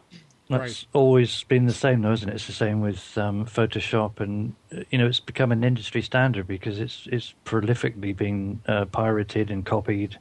That when people eventually do learn it, they get into their business and their jobs. And they already know how to use the software that they're going to be using when they get in those jobs. And that's always been the same. I'm going to put this show on torrent. You ought to, actually. I should. Torrent Sync is a new thing out. I'm going to put Windows 8.1 final, and it's just going to be this. Yes, I wouldn't put your email address with that. No, I'll just put Joe to Max's. Yeah, he won't mind. Joe's he's a nice guy like that. Is he back in Britain? Yeah. Yeah, he spent a month over here at New Tech. I had something interesting happen this week. And positive, actually, regarding a manufacturer and a computerized product, which I could share with you if you like. Do tell. Yeah, do tell. Well, from the people that are currently present on camera, at least, I think I was probably, although I'm not actually on camera, but I'm just saying the people that are, and the people that generally call into this call, I think I was the first person to get an SSD drive out of our little group, if you like to call us that. Am I right? I think I was. Obviously not coming back, so perhaps I wasn't then. Anyway. That would be my recollection. Yes. Okay, thank you. I thought perhaps I might be going slightly mad. But you've saved me from doing that, Bruce. Well done. Anyway, so the one I had was an OCZ 60 gigabyte, and it went wrong. Well, basically, it just died. It stopped working one day. It was a completely dead parrot. So I just stuck it on the side and thought, well, I'll try it again and in a different machine, whatever. And it just didn't work, and I'd forgotten all about it. And then I was starting to get some difficulties with another SSD that I have, OCZ again, same one. But I realized that the original 60 gigabyte had been sat on the sideboard underneath some papers and things for over a year. And I suddenly had this light bulb moment that sort of went ding. And I thought, hang on a minute, it's probably still got a guarantee on it, even though it's been sat there for a year. What's the betting that I'll check on when I actually bought it? And it's going to be like 2 days out of guarantee now. Oh, Steve, you stupid person. Why didn't you check sooner? Well, no, actually, which is quite a shock for me. I checked, and it's still within guarantee by about a month. So I thought, gosh, maybe my life is turning round and it isn't quite as crappy as I thought. Perhaps things are going to change. So I contacted OCZ, and apart from having the usual stupid responses that they would give to somebody that doesn't really know much about computers, like, for instance, disconnect it from the machine, leave it to sit, blah, blah, try a new cable, try a different power cable, the kind of things that you generally would say. So I wrote back and said, well, I've done all this, but unfortunately it appears that it has actually died. So they sent me an RMA number, which I sent it back. And I'm thinking, well, that's really good, because it's a 3-year guarantee, the thing's died. And it was a relatively painless process. I've got, I think, 3 other OCZ, you call it, don't you, not Z. Sorry, you're probably thinking, what is this person saying? Z, for God's sake. OCZ. I've got a 240 and a 120 as well. And I would highly recommend them, even though this particular first one failed. Their customer service and response that I got from them, I would not say anything bad about it at all. Really, really good. Where did you Absolutely have to positive. send it? It was sent to somewhere up country from where I am currently living. Does that mean within the UK? Absolutely, yes, within the UK, and it was £6.95 to send it back, which is quite a lot, but then when you think about it, not that much because it's insured for £80, and I'm thinking, well, I wouldn't be able to drive there for £6.95 because the fuel would be much more expensive, and obviously if I wanted to walk there, I probably wouldn't bother because it's at least 150 miles away. Well, I think you should get free post along with your free health care. It would be nice, but unfortunately, no. Welcome back, Nick. I've been here. Oh, so, okay. So I think the moral of the story there basically is you do get good manufacturers and you do get good customer experience, although the vast majority of times when you hear about such things, it's usually bad. And I think it's nice to hear something good for a change. Absolutely. Always. All right, guys, I got to go get ready. I got to go to the bar. His hands started shaking. For the opening shower, ceremonies. I got to go get dressed, and I got to be at the bar by 11:30. You're batching it, Withdrawal right? symptoms. Wait, now is that your method of saying you're going to late mass? Yes, yeah, that's what I mean. Convenient Okay. What did you say, Amnon? I say you're batching it, right? I'm Nope. what? Batching it. No, I thought. she got home last night. She's home. Oh, she Got came home last back? night. Yeah. She got back. Actually, her flight was delayed till about 2 o'clock in the morning, but she found an early flight and she got back around 8 o'clock. It's obviously a glutton Oh. for punishment then, is she? No, she went out car shopping today. What, Yeah. real big, like, full-size cars? Yeah, like real cars. You've just got Yeah, way well, too she much needs money, to get a Andrew. new one. That other one is at least 6 months old now. It's a The, year the old. ashtray is full. It's a year old now. God Oh. forbid. The new car smell wore off? No, it's still in there. The car has like 3,000 miles. You know, I would Why don't you comment go on and all get it this back? What? in all this in all this discussion on video switcher and programs and stuff like that.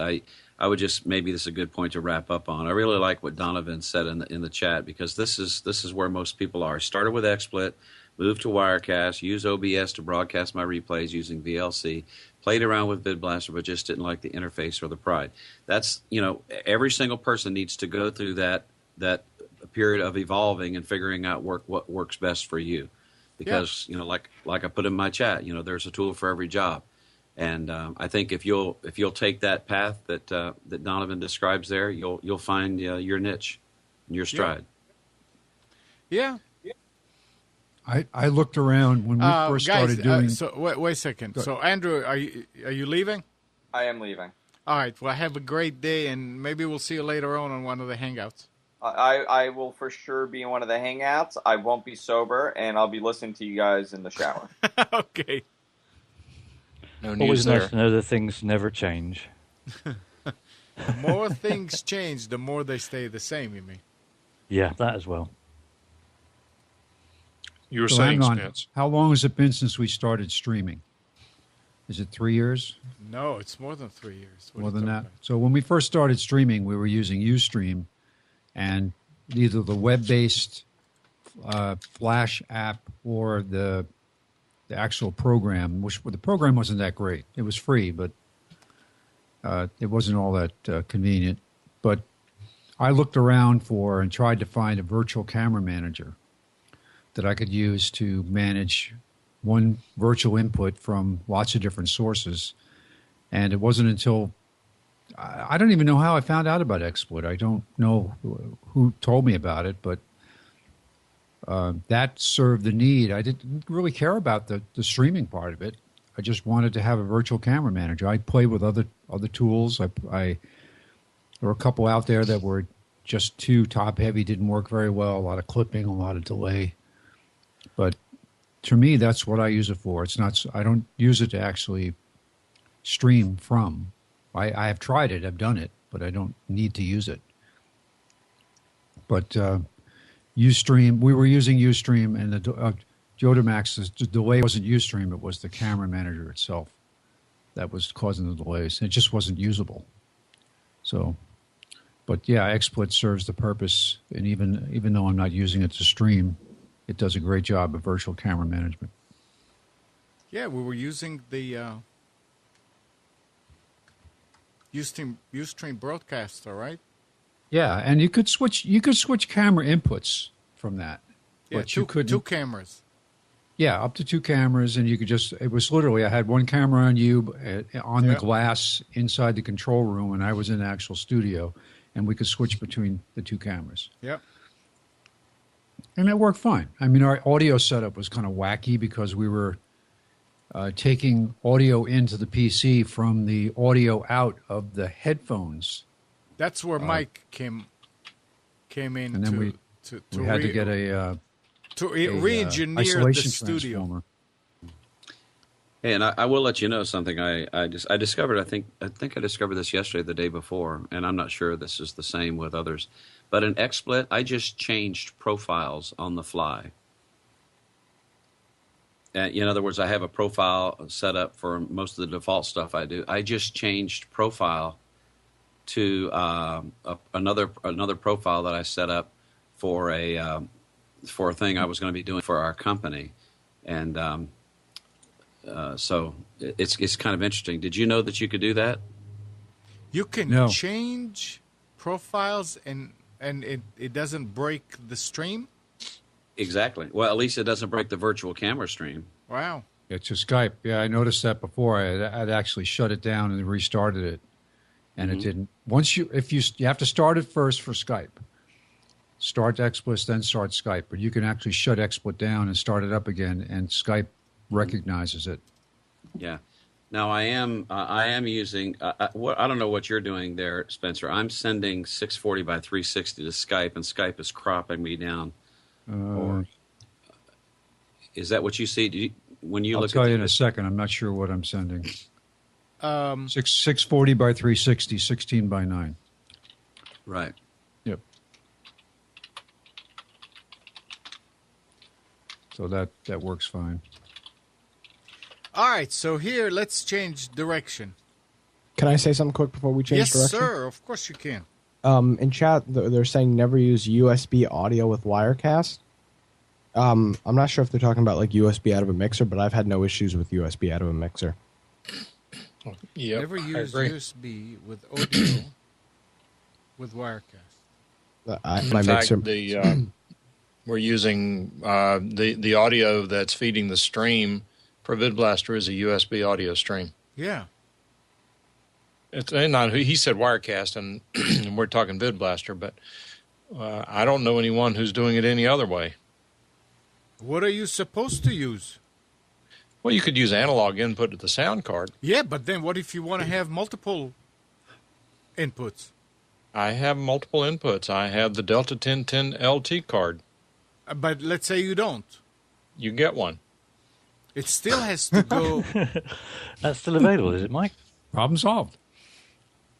Well, I mean, if you want to fly in an airplane, you don't have one, you go get one. I don't think mixer? we're understanding it right. Oh, I'm understanding exactly what was said, and what was said was USB audio should not be used in Wirecast, which I don't agree with. Because I use USB audio for my show every week, and I don't have any issues. That speaks. Joe says that he's going to use a Delta 1010 LT card or similar. By the way, there's nothing similar in the price range. I've looked. As his mixer with Pro Tools or Ableton, he does not need a hardware mixer. Well, yes and no. What are you going to use for a mic preamp, Joe?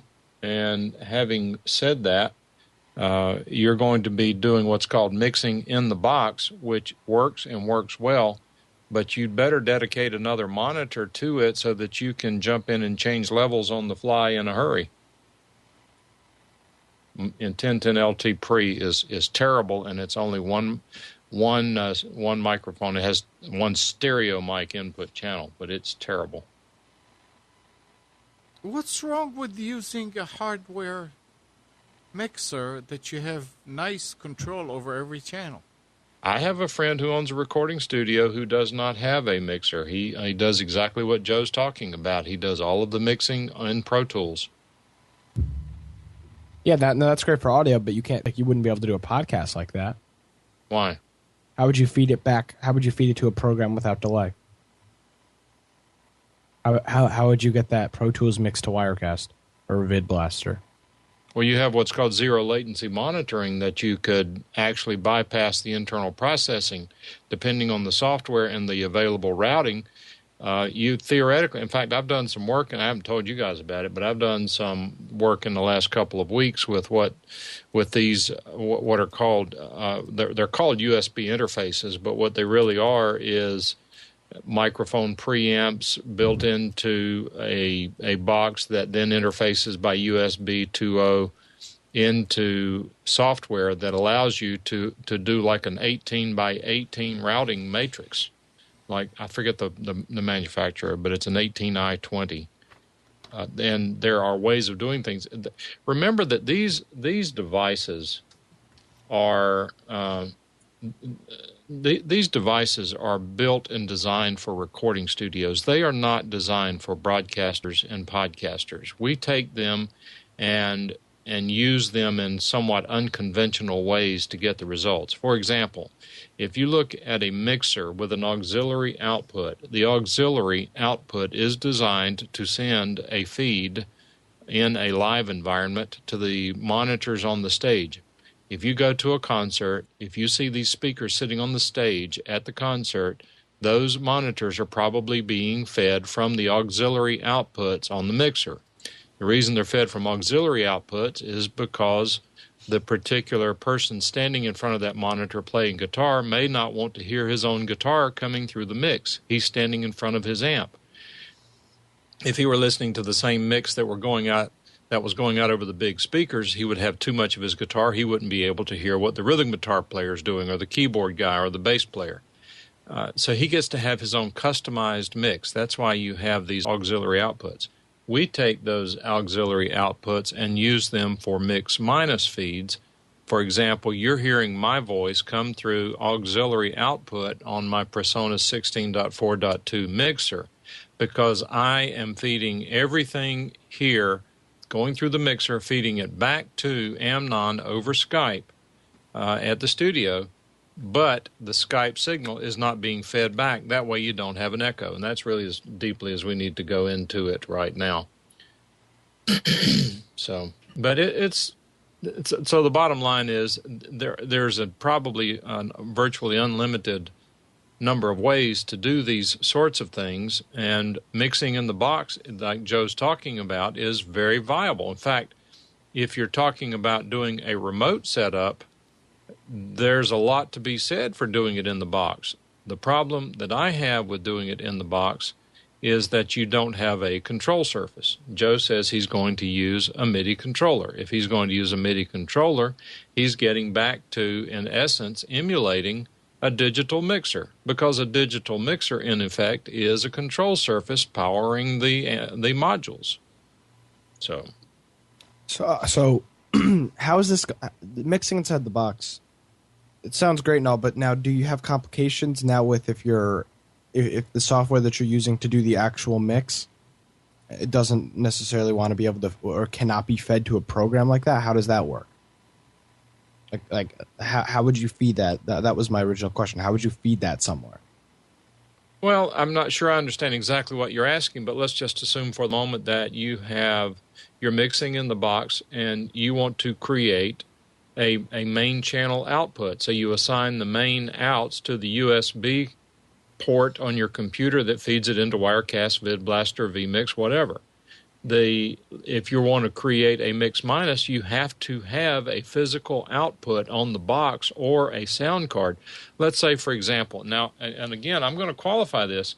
I have not done this yet. I'm going to do it one of these days, but I'm not going to go spend $500 on a box just to prove this. But I could do it with my 1010 LT card, but I'm really not that interested in it. But in effect, I'm doing that now with the right software, the right DAW digital audio workstation software, which I don't use. I use Adobe Audition 1.5, which can be made to do some interesting things, but it is not optimized like Reaper or Pro Tools or one of the others, in that I can decide which audio sources I want to assign to an output. If I do that, it now becomes a mix minus if that's what I want. It can become a separate feed. For Rick's House show, I use a mix minus feed. No, I use an auxiliary feed to feed my digital recorder because I have to record the show with no music, since we cannot upload the show with the music to a web server and make it available, because doing so would cause us to violate musical copyrights. The music that we play in his show is legally used over the radio station because they pay royalties. It cannot be legally used over the internet without payment of royalties. Guys, if Joe is going to call in and we can discuss that further, why don't we let Spence do the specials? Because I don't know. Spence, what's your plans for today? I mean, I was going to probably head out in a little while. But yeah, that'd be good if I could do it now. Okay, let's do it now, and then Joe will call soon, and then we can discuss that without a break. Why, sure. All right. Okay. Well, it's funny.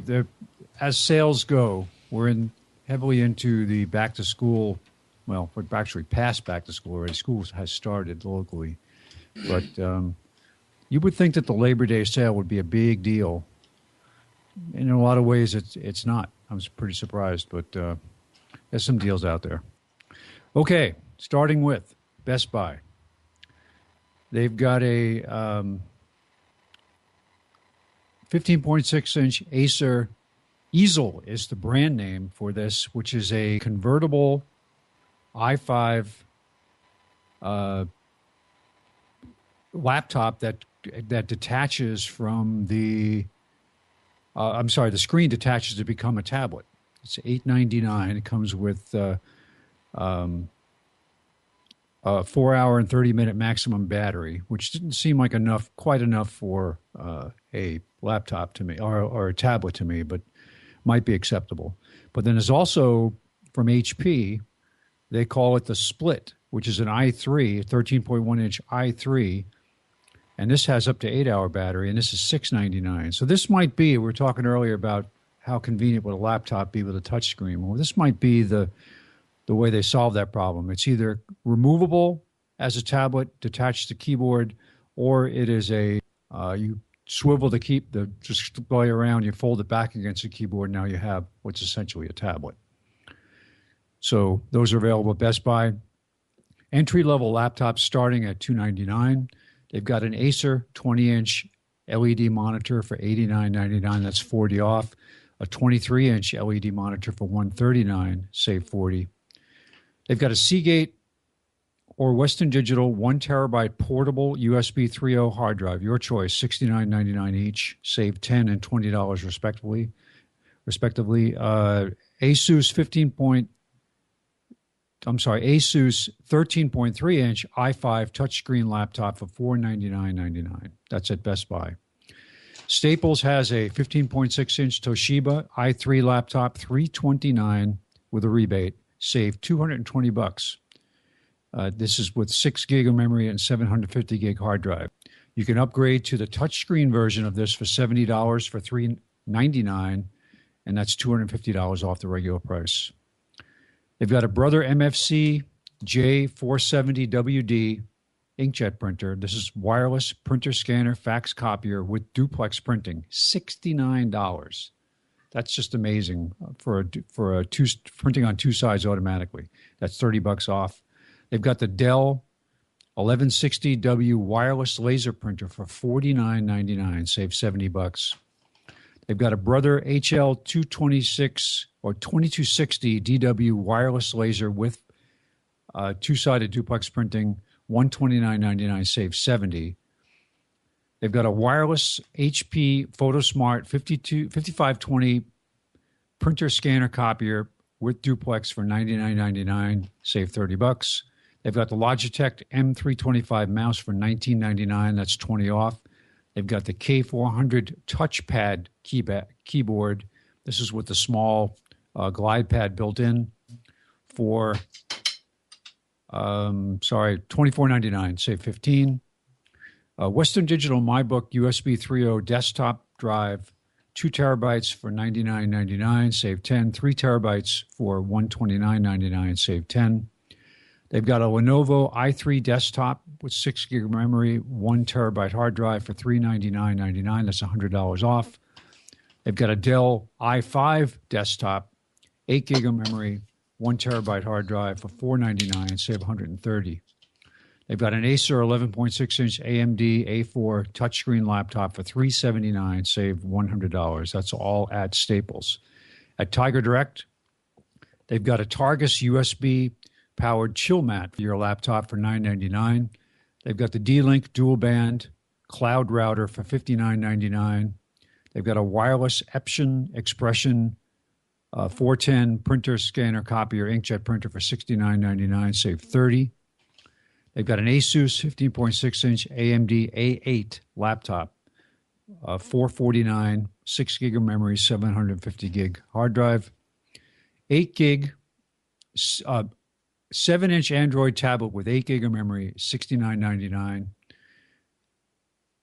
They've got 32 gig SD, micro SD, or USB flash memory for $16.99. They've got an interesting device. Bruce, I remember you talked before about using Chromecast to play back content from your PC. Now, this is obviously a very simple way to do it, because all it does is take the output of your video from your laptop and use a wireless connection to your television, which hooks up via the VGA slot. But it's made by IO Gear, wireless HD to PC TV kit. That's $129.99. That may solve the problem for some folks. although I prefer having the desktop or the laptop right next to the PC or to the TV, connected directly by cable, and then just use a wireless keyboard to control the PC. TrendNet N router and or USB adapter for $19.99 each. They've got a Barracuda 3 terabyte, 3.5 inch internal hard drive for $129.99. They've got a 2.5 inch Seagate 128 gig Pro Series solid state drive. It's got 570 meg read speed, megabits per minute per second, 390 megabits per second write speed for $139.99, and that's pretty significant when it comes to SSDs. Some of the really cheap ones are actually quite slow. They've got a SoundLogic 3-in-1 wireless speaker and microphone. It looks like a PC speaker. It's got a camera built into the top as well as a microphone. They advertise it as being handy for the dorm room. It's questionable, but $16.99. Gateway 23-inch LED monitor for $109.99. They've got an Asus 24-inch LED monitor for $159.99, and an AOC 27-inch monitor for $199.99. They've got notebook memory, 4 gig for $29.99, 8 gig for $59.99. They've got desktop memory for 4 gig for $32.99, 8 gig for $59.99. That's all at Tiger Direct. At Office Depot, they've got a Toshiba 15.6-inch AMD E1 laptop. This is an entry-level laptop. It is a dual-core. $269.99. That's $139 off. They've got a Toshiba 15.6-inch i3 processor, 8 gig of memory, 750 gig hard drive, $349.99. Save $250 off the regular price. They've got an Apex brand 7-inch Android tablet, 4 gig of memory, $59.99. Save $40. They have an HP 17.3-inch i3 laptop, 6 gig of memory, 750 gig hard drive for $399.99. Save $250. They got an HP 11.6-inch AMD A4 touchscreen laptop for $349.99. Save $100. They've got the Acer Iconia 8.1-inch Windows 8 tablet with Intel dual-core processor, 2 gig of memory, 32 gig solid-state drive for $249.99. So that's probably the cheapest Windows 8 tablet that's out there today. There's $130 off the regular price. We've got a Canon Pixma wireless printer scanner copier inkjet with duplex printing for $49.99. Save $30.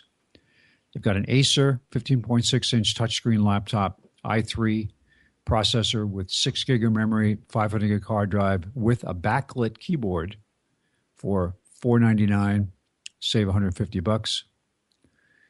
They've got a Lenovo 23-inch touchscreen all-in-one computer, $629.99. Save $130. That's all at Office Depot. And finally, at Office Max, they've got a 15.6-inch HP laptop with an E1500 processor, $279.99. Save $100. That's a decent laptop. I have the E1200 version of that processor. That's it is a dual-core processor. This is the updated version of it, slightly faster. Toshiba 3 terabyte USB desktop hard drive for $119.99. Save $30. They've got a Brother DCP 765DN printer copier scanner with laser with duplex, and a 35 sheet feeder for documents, $129.99. Save $50. There's an HP 20-inch LED monitor for $79.99. Save $60. They've got an HP AMD A4 desktop, 8 gig of memory, 500 gig hard drive with a wireless keyboard and mouse for $349.99. Save $100. They've got an HP 11.6-inch AMD A4 touchscreen laptop for $329.99. Save $100. And finally, an HP 23-inch all-in-one. This is monitor and PC in one unit with an AMD E2 1800 processor, 6 gig of memory, 500 gig hard drive for $499.99. That's $100 off. So that is it for today for the specials. Thank you, No Spence. I reaction? nearly ran out of Kleenex then. Yeah, I know. We need to invent the transporter so we can just send you this stuff, Steve. Yeah, thanks, Amnon.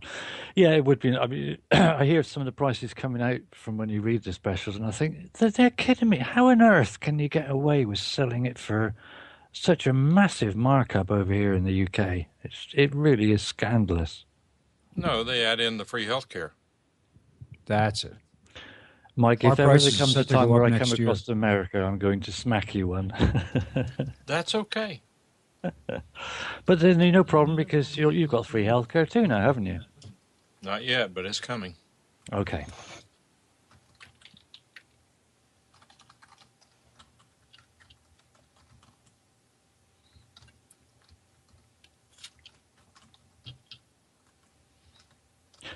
Earlier, were you? Hang on. What's going on there? Amnon, were you saying something because I didn't hear anything? Oh, I'm sorry. I said so free, they're going to cram it down your throat. You Gotcha. will like it. Yeah, You you will will accept like it. Yeah.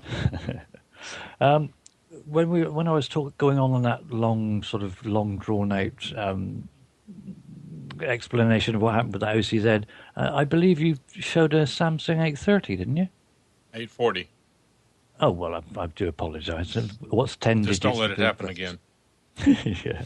It just goes to show you about the way things work. I've had this for 6 months and have never installed it.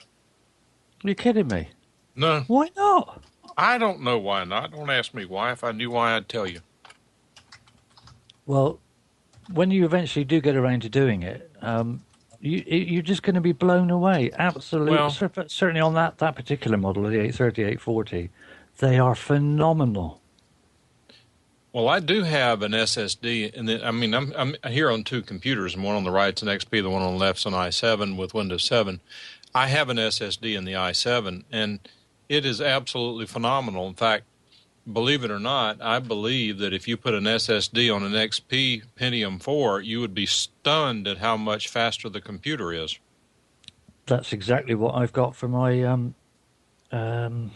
Media Center PC. It's running XP 32-bit, but with an SSD on it, which I think is 120. And that's only SATA 3. It's just unbelievable. I mean, it'll boot in 45 seconds instead of like 45 minutes on a normal hard drive.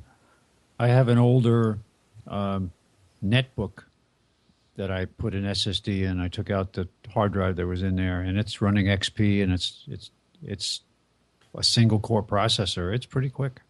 Mm.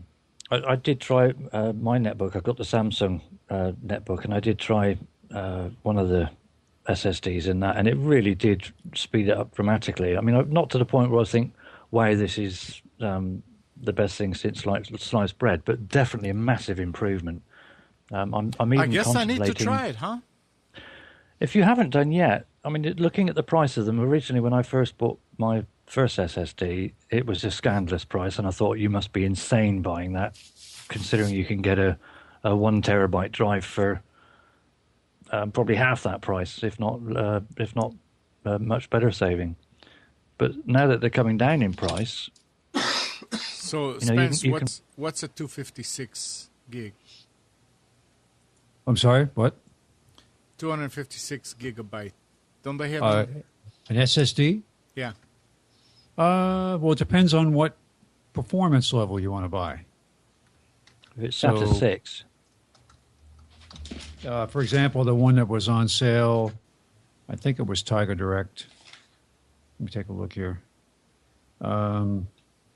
Yes, it was a 2.5-inch Samsung. It was a 128 gig with a 570 megabit per second read speed. That was 139. So I guess double that price for a 256. all the one problems I- seems to have been worked out now with the controllers. They were going through some pretty major problems with various different controllers, but that seems to have all been ironed out now, and the price is dropping through the floor. So if you're holding back, go and get yourself even just a 60 gigabyte one and just bung it in for your operating system to boot from and your programs. A massive difference. I have that hybrid drive in my Dell laptop that it makes an enormous difference. A very very fast boot. Mike, what are you showing us? This is a Kingston HyperX drive. It is an older one. It is 100. I just found it. I haven't installed it yet either. 120 gigabyte drive, Kingston. I don't know how to tell you what model it is. Good battery. Tell me where you went to find it. I want to go find a few of them. Well, I'm going to make you sick when I answer your question. This is a HyperX 3K SSD, whatever all that means. It's 3 gig, and it's 3.0, which is 6 gigabytes per second. Believe it or not, I bought 2 of these at one time from Newegg, and they were $60 a piece. Wow. And that's the one that I have installed in this computer that I'm using now for Skype, this i7. It's the first one I ever put in. If it's a low performance drive, I would have nothing to compare it with. But I only have 37 gigabyte of space left, so I'm probably going to ghost it. Well, I've got another i7 I haven't installed yet. I'm probably going to put the 256 on it, the 250 on it. I bought it to go in my wife's laptop, but she doesn't know the difference, so I'm not going to let her have it. So, what happens if your computer does not have SATA 3? What computer doesn't have? It'll operate at the speed of the current controller. It'll always have SATA 3. If it's more recent, it'll have SATA 6 and above. But SATA 3 is all backwards compatible. All the machines I've got are SATA 3. I've got one SATA 6 drive, but it just operates at SATA 3 speed. Amnon, a 240 gig Crucial solid state drive from Newegg is $189, and that's maximum sequential read 500 megabits per second, sequential write 250 megabits per second. So pretty fast. Versus what, Mike? What did you say? How fast was the one that you had in your hand? It says, I don't have a feel for these numbers. It says 6 gigabytes per second, which is the SATA 3.0 spec. But they've got to get the sequential read, you've got to take into account accessing, not just the interface speed. So right, but keep in mind that we're talking about a difference of this big, and then we're arguing about this much on the end. Right. Okay.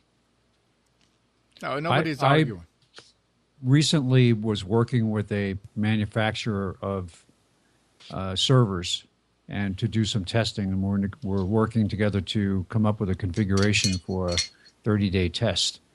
And the server that we were looking at, we needed to have, I think, 6 drives.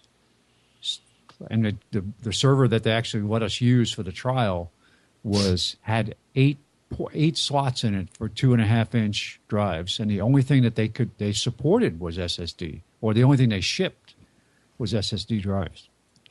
It was amazing. This machine was, just for the size of it, it was a 2U high server, and it was just absolutely incredible, the capacity and performance of this server. And of course, you don't have moving parts, and the heat generated is minimal. Yep. And if you don't back them up, you're crazy, because when they fail, they're toast. Yep. When they fail, it's literally from 1 second to the next. That's what happened with mine when it went wrong. It was fine when I went to bed. I got up in the morning and the machine was just sat there, a bunch of electronics not knowing what to do with itself. Now, Amnon, here's a brand for you. Mushkin. Mushkin? Mushkin, yes, that's the brand of this. Like something off of Dorothy's Yellow Brick Road. This is incredible. I didn't mention power consumption. Absolutely amazing. Power consumption at idle, 0.11 watts, one tenth of a watt. And then operationally, it could be as high as 4 watts. Oh, Well, a spinning drive is only about 15 watts. yeah, which is amazing.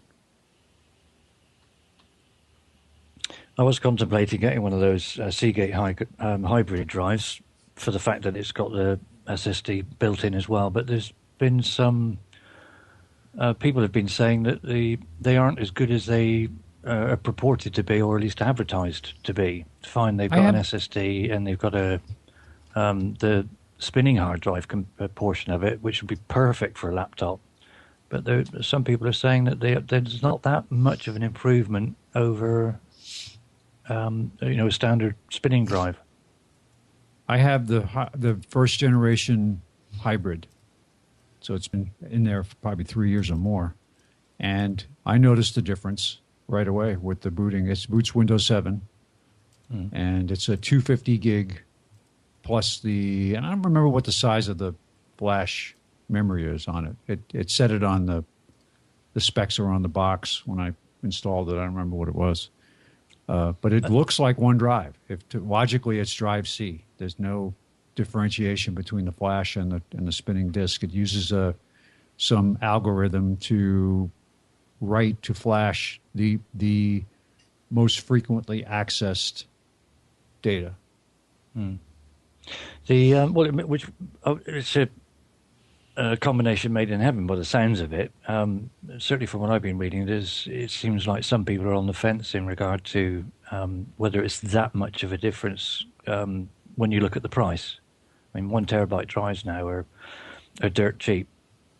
The hybrid drives are still at the sort of cutting edge of combining those two technologies together, I think. But I think Seagate do a 1 terabyte one, which would be perfect for a mid to high-end laptop.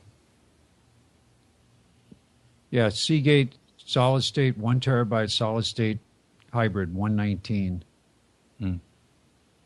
500 gig $79. There's not a massive difference in price, but when you take into account just a spinning hard drive at 1 terabyte, it is quite a big chunk more, I suppose. But it depends whether you believe the hype or, in your particular situation, there's only one way of trying it is to get one and try it out in your system, isn't it? In the circumstances that you're using it. By the way, Brian is in chat. Anybody listening, if you have a home business or server issues or something where you need somebody who really knows this stuff and can work remotely, Brian would be a good guy to talk to. Okay, and we have Joe DeMax is on Skype. Hey, Joe. Hiya. So let's go back and Joe who? He doesn't sound like a kid anymore. Joe the TriCaster? Let me just jump in there quick to say that I'm going to take off now. So, all right. All right. Take care. Brush your hair. Have a good day, everybody. Take care. All right. Bye. Talk to you later. Take it easy, Spence. All the best. Thank you. Bye. Hey, Joe, if you want to call in video, you can now. Okay, hold on. Let me. I'll call you right back. All right. It's sort of like important to know what is available out there, and that's why I wanted Joe to call, because Mike and Joe got into a very good discussion about the sound card and doing mixing in the box, and I haven't heard about such a thing. So that's good. But it's like everything else I've said, Amnon. You have to earn your way there. It's not just, okay, I'm just going to go do it. I understand. Everything you do is going to have a learning curve and a cost associated with it. And all we say is be prepared before you make the transition so that you don't get all frustrated and aggravated. Right. Right. No, I understand perfectly. While Joe brushes his hair before he calls in. Android might be targeted by hackers and malware for far more often than Apple's iOS platform. But that doesn't mean devices like the iPhone and iPads are immune to threats. A post on Russian website draws attention to a fairly serious vulnerability that allows nefarious users to remotely crash apps on iOS 6 or even render them unusable. The vulnerability is seemingly due to a bug in Apple's core text font rendering framework. And OS X Mountain Lion is affected as well. We're beginning to see all these notices like they used to start on Windows to apply to iOS now. You know, it has to do with this and it has to do with that. But again, the point that I'm trying to make here, guys, all of you out there, Mac users, be careful.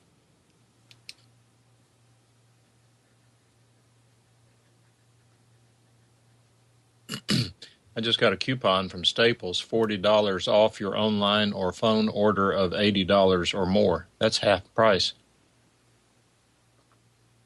Yeah, for what? I guess whatever you want to buy from Staples. Oh, Staples. Huh?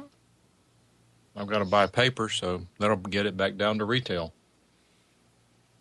Nick? He's going to lunch. I'm sorry, I'm here. I was muted. I didn't realize Skype muted me for some reason. I didn't know I was potted down. I guess I didn't. I don't know why I would have muted Skype. All these inside jokes are going to kill us, guys. Oh, yes. For sure. What's up? So what else is happening? With what? I don't know. I don't really know of anything else that's happening. So what happened? Okay, watch this. You ready? You ready? Yeah. Uh-huh. How do you feel about 8-year-old kids having guns? I don't want to get into that. I don't want to talk about it. I'll get very upset. It's all the video game's fault, right? Oh, yes. Always will be. Well. What was the story? An 8-year-old kid shot his grandmother after watching a video game? Yeah, so an 8-year-old kid in Louisiana, I think. Don't quote me on that. Louisiana. Yeah, Louisiana was playing a violent video game. Then after that, felt the need to go get a loaded handgun and shoot his grandmother in the back of the head. And the video game is to blame, not the parents or the grandparents for having the kid have the access to a loaded handgun. But don't ask me. I mean, we won't get into it, but I don't believe anybody's stupid enough to believe. I mean, really, even with low information voter crowd, I don't think anyone is stupid enough to believe that it's okay to have a loaded gun in the reach of an 8-year-old. Well, I don't know, Mike. I really don't know. It sometimes really surprises me. There's a story like this every year. Yep. It's the same crap that the media says every year, too. I mean, and then it makes everybody look it's bad. It's not okay to have an uncontrolled gun. No one on either side of the argument believes that an 8-year-old should have access to a loaded gun. But it upsets me that that's not even mentioned in the story. Right, but just because it's not mentioned doesn't mean that people are going to suck it up. Yeah, but if people don't know the whole story, you know, if you read the CNN article, the article is, it's like grandmother killed after grandson playing violent video games. Like that's. But it's a true statement. It is a true statement, but it's very misleading. Well, when is the media doesn't care about being misleading? Yeah. Link bait. There are laws in our country where guns have to be locked up, and beyond that, I mean, who failed to have a discussion with an 8-year-old who's more than capable of understanding the lethal ability of a handgun to talk and explain about what to do even if you find one. If he's on a playground and he sees one laying down under the bushes, what is he to do? If you don't have that conversation with your kids, you're neglecting. Particularly if you've got a loaded handgun in the house. Right. Anyway, we won't get into that. You just messed up your audio, Joe. Sorry. Is that better? No. A little bit. A little bit. What's I can't monitor it. Your level's a tiny bit low. Okay, I can turn that up. Audio's not important. Yeah. There we go. Is that okay? Or do I need to turn it down now? I probably need to turn it down, right? No, let's hear you. Don't touch that control anymore. It makes noise. You're anamorphic. 1, 2, 3. 1, 2, 3. All right. I know. I can fix that. Uh-oh. Now you're splattering. Why is that? Really? It's this cable. All right, lower it. Lower it. Lower it a bit. Lower it. How's that? What is? You have a bad connection somewhere. I know. Where is that? It's doing it. So It keeps on. Let me start the cable. Go ahead and just disconnect and connect the connectors. Let's see if we can find out which connector it is. That's how I wish Steven was here, so he would know what it sounded like when he had a problem. It's probably the TriCaster that's doing that. Unheard of. How dare you say that? Let's see, the TriCaster uses the Mac for its operating system, right? Oh, yes. Okay. So it doesn't crash. I see. So what do you think has given rise to Apple's iPhone trade-in program? Stupid to me. Yeah. Everybody else is doing it. Why do they have to? Yeah. I think that's the answer to it. They chat just logged me out. No, I guess maybe it didn't. We can't hear you, Joe. If you're wondering, we can't hear you. I just want you to know. All right. He's got a handful of blue spaghetti. Well, for what it's worth, the story I heard said that the price that Apple is operating for purchasing the phones back is lower than most of the other places. Yeah, that's why I think it's kind of useless. Like AT&T, I mean, there's AT&T, Gazelle, Verizon, all the cell phone carriers do it. Plus, there's web services that will do it as well, or you could sell it yourself. Yeah, and I was surprised AT&T buyback was almost comparable to Gazelle's. I mean, it was very good, kind of the same. Yeah. That okay? So what are they doing with these phones? Yeah, that was my other question. Is like there we go. I mean, I would assume that they'll clean them up. Try and bring it up, Father. Bring it up, Father. Oh shoot! There it gets splatters. I don't. Well, Mike, why would it? Hold on, I can listen. I think it's operator error. Is it because the mic is far from you? No, he's working on it. Audio's not important. He's actually focusing on his anamorphism at the moment. Yeah, I know where that's coming from. There you go. Let's go with that. Right. Yeah, I'll use this. I don't care. Yeah, that's fine. Hey, Joe. Hiya. So what is that thing about mixing in the box? Let's take it again. So, okay, right. So computers are pretty fast, right? No, most of them. So I bet you could do this with a computer, all of the mixing. And have way more flexibility. Why? Why? I feel like you start incorporating more issues when you're trusting, when you have multiple pieces of software controlling that kind of stuff. You don't need multiple. You don't need one. But, so look at the Persona Studio Live. That is a computer, right? Well, is it? Now, wait a minute. Whoa, wait a minute. What you said the Persona Studio Link? Studio Live. Studio Live. Yeah, I mean, that's like the 16.4.2 is a mixer. That's not a computer. But it's computer-based. Well, it's computer-based, but I mean, that doesn't solve the problem of having an external mixer. No, but the point is that I bet I could do this with an off-the-shelf card and an off-the-shelf hardware software like Pro Tools. Okay, what does Pro Tools cost? I don't know. I have a license for Ableton, so I will probably use that. But Roughly. Vocals costs £549. So in dollars, that's £549.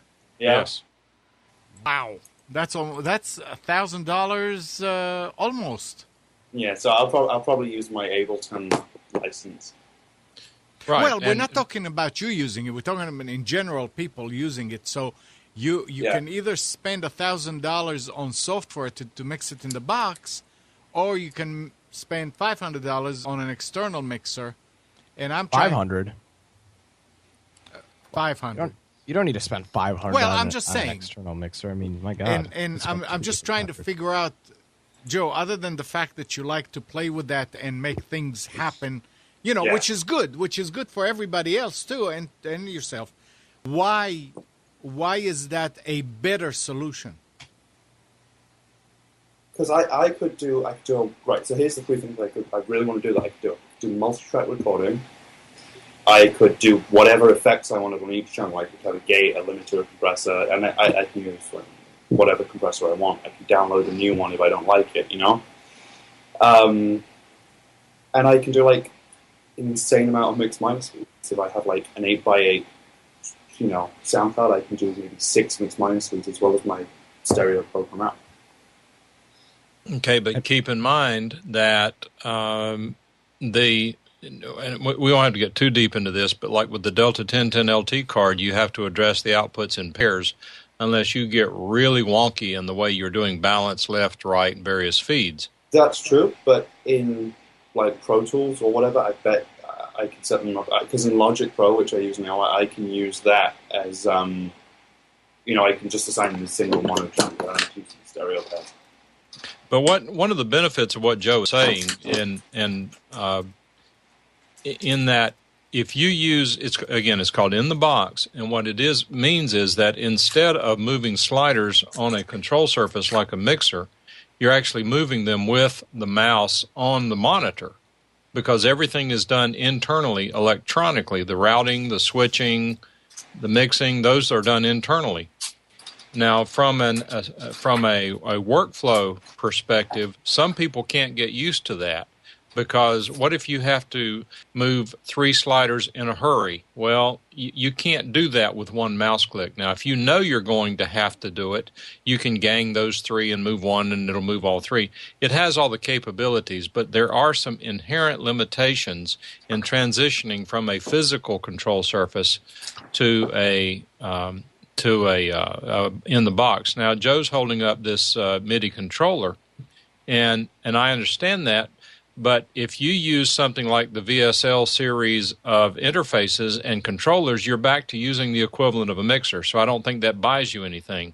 To me, the real interesting part about mixing in the box is the ability to have a single computer on location to a remote broadcast. You don't have to lug all this equipment out there. It's a truly portable situation. To me, that can have a lot of appeal. Yeah. Well, I just like the idea that the signal goes digital once, and I can just take a digital signal out of that computer and feed it into whatever. How do you get the audio into the TriCaster? So most sound cards have SPDIF, right? Yep. So I could take that SPDIF and just feed it into one of the AES inputs on the TriCaster. And if I wanted, I could take the AES output from the TriCaster into the audio card. So the audio input on the TriCaster is AES? Yeah, it can be whatever I want. I can do SDI embedded. It's got like 16 XLR inputs or something like that. But I'd probably use AES if I was going to do this with a sound card. Right now, it is XLR with this Behringer mixer. Interesting. So let's take it step at a time. So does that mean that one could probably use a combination and have is there a benefit for using it, mixing it in the box, and have an external, like Mike, you said, use the controller on the outside? It's the equivalent of a mixer, but if a mixer with, I don't know that there is a mixer with 10 mix minuses or aux ends. There is. But, you can get 15 or 20. But it costs a fortune probably. Yeah. But I mean, I don't know that anybody needs that many in what we're doing here. Not for stuff like this, but, no. Right. But I mean, to have to have something with 6 or so, is that something that you can get away with a cheaper? How much is the controller? And the one I just showed? Yeah, which one is this? This is the Korg. Is this the Korg? 2. Yeah. Yeah. So that's about $50.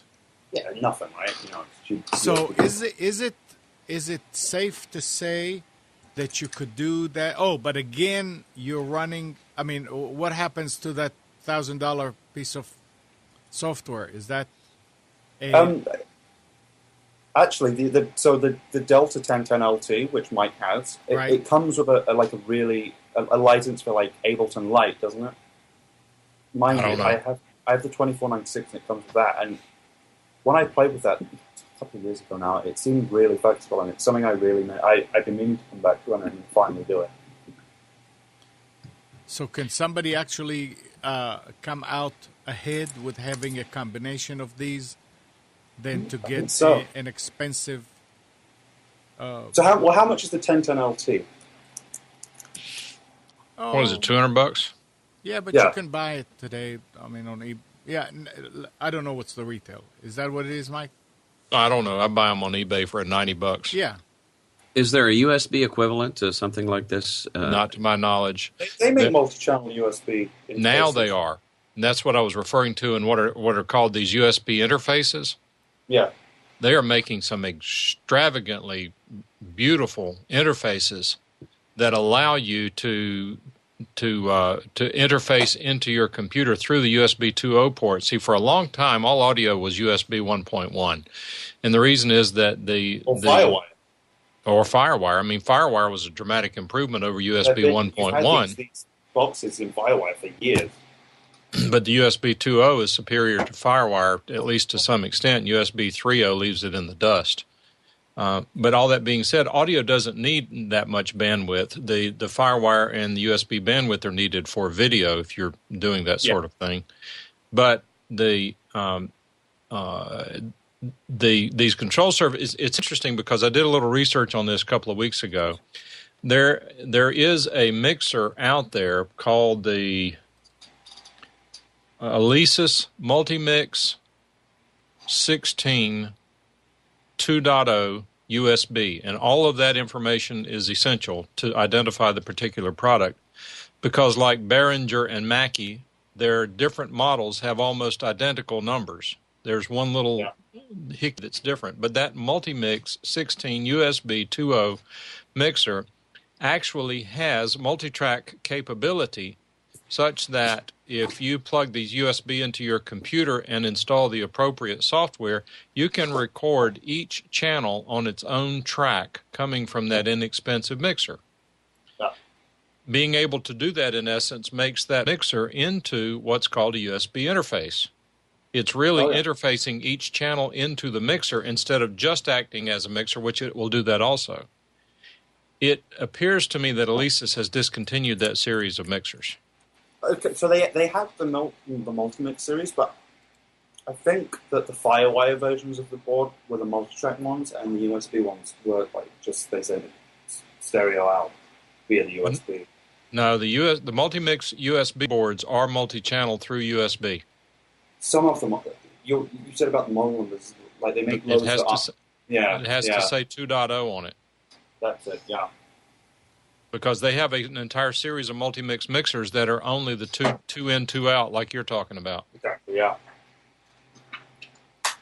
And they appear to have discontinued the multi-channel. And if they have, they've probably done so because the new the new interfaces like I have to think of what the name of these do. Oh, the Focusrite 18i20. Focusrite 18i20 is an interface that allows you to do multi-channel recording through a USB port. I'll try to find that. Right, yeah. Now let me ask you this: the multi-mix for USB is that similar to, like, for instance, the Behringer 502 USB, where it doesn't require a separate driver, that it just shows up as a USB audio codec? If it has a USB converter built into the mixer, it always should be that way. Right. Whether it requires a separate driver, I don't know. Even the Behringer requires a separate driver. It will work without it, but it works a lot better with it, as Amnon and I learned. It works worse with it, as I have learned. And Interesting. Really? One other person, yeah. I had one other person that was having problems. He thought he could fix it by installing the Behringer driver, and it made things worse. And it's not easy to uninstall it. And it's not as simple as installing software. Right. Drivers are a complete pain in the butt, aren't they? Yeah.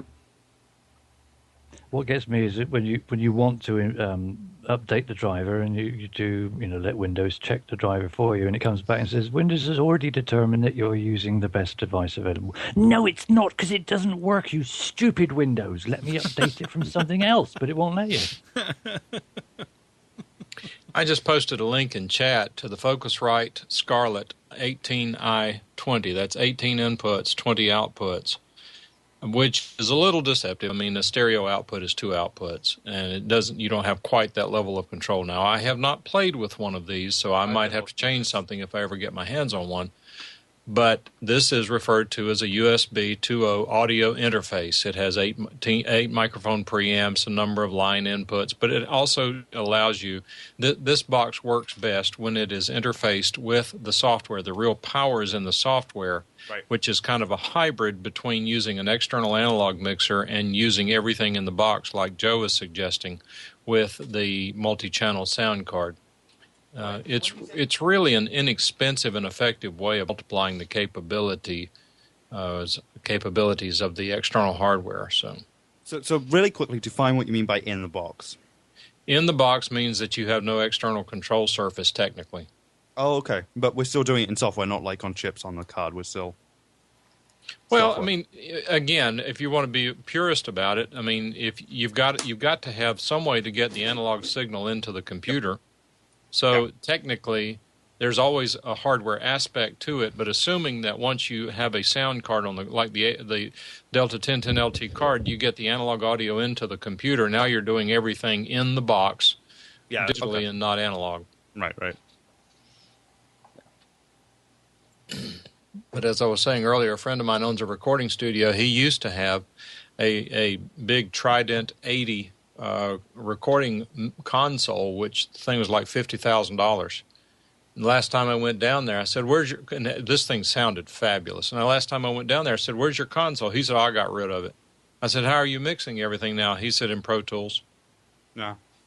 But you still have to have microphone preamps that go into the analog to digital converters to get them into the computer. So in the box doesn't mean no analog, although it could, but at some point a microphone has to be converted from analog to digital. Always analog. Yep. There's always an analog component, but I think that's overlooked as far as the discussion is concerned within the box mixing. Right. So, Joe. Yeah. What did you learn when you were in our country here? Well, tell everybody what he did first. No, let him tell us. All right. So I was in San Antonio, Texas for a month, living in a hotel. And in that month, I did an internship at NewTek, who makes TriCaster, Freeplay, Lightwave. And, yeah. So when you asked what did I learn about America? Were you surprised to find certain things? Did you learn something? They sell guns in Walmart. Yes. And what about breakfast tacos? I did not have breakfast tacos. Oh. No kolaches? Breakfast tacos? Loads of Mexican food, though, in San Antonio. Did a month with NewTek add to what you know now? Yeah. When you're around people like that, you learn a lot, like, really quickly. They are, like, geniuses. Nice. I think I'd learn pretty quick as well if somebody was having a gun and sitting next to me or even pointing it at me. I think I'd learn pretty damn quick. That was funny. They sell guns at Walmart. It's really, that was like really weird. They just have this, it's like a supermarket and then they have this gun counter. It's very hard for us in the UK to imagine. It's like, I'll have a packet of potato chips, or give us a packet of mince. Oh, and I'll have a Walter PPK as well, please. Right, well, it's exactly. not quite that easy. Well, no, but, it's like adding an extra portion of mushrooms on your pizza. Yeah. Double mushrooms, please. So what are you doing now with are you doing any kind of a weekly or whatever show that you're using the TriCaster, or no, you just... but we have a show next week, September 10th. iPhone 5S/5C launch. We're going to be covering that. But nothing on regular basis. No, me and John Coles keep saying, let's do a regular show, but it never seems to happen. But maybe. So how do you practice using your TriCaster? I mean, it's not just a matter of sitting there and playing with it. It's almost like you have to, in my opinion, you have to actually do things with it in order to master it. I do a lot of testing. Okay. Of stuff that we can't discuss yet. So, are you still have your Skyposaurus thing and no, I have the computers, but I don't have it set up. I need to though. I just bought a bunch of these. These are awesome. These are like really cheap HDMI to SDI converters. I bought these in America, of course, much cheaper than I would have here. So are these the ones that are like $200 and some? $100 each. Are these the one that Vance has a bunch of these too. Yeah, okay. He's trying these. They're really good for the price. This camera is using one of them right now, and they just work. Nice. Way cheaper than anything I could have got over here.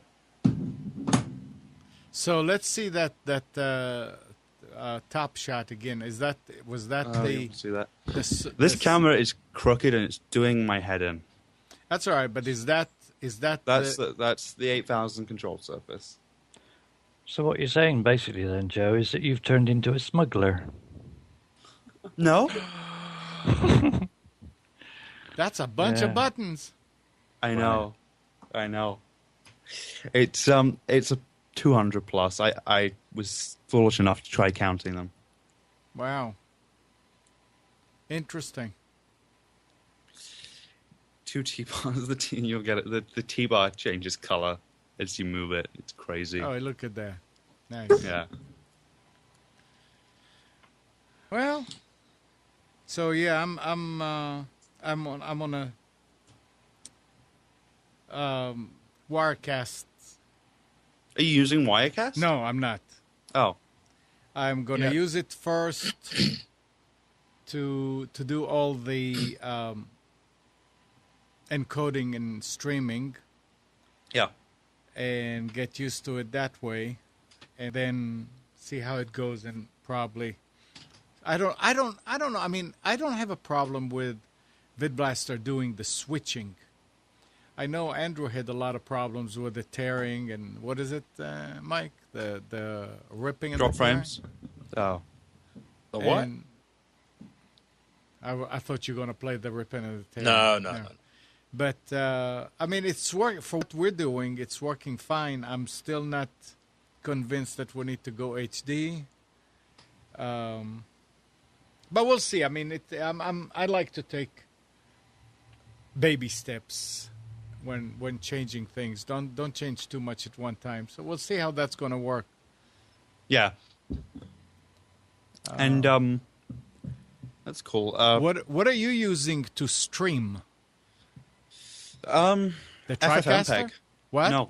Well, sometimes I use the TriCaster, but sometimes I use FFmpeg, which is like a free command line utility that can do encoding, and it's awesome.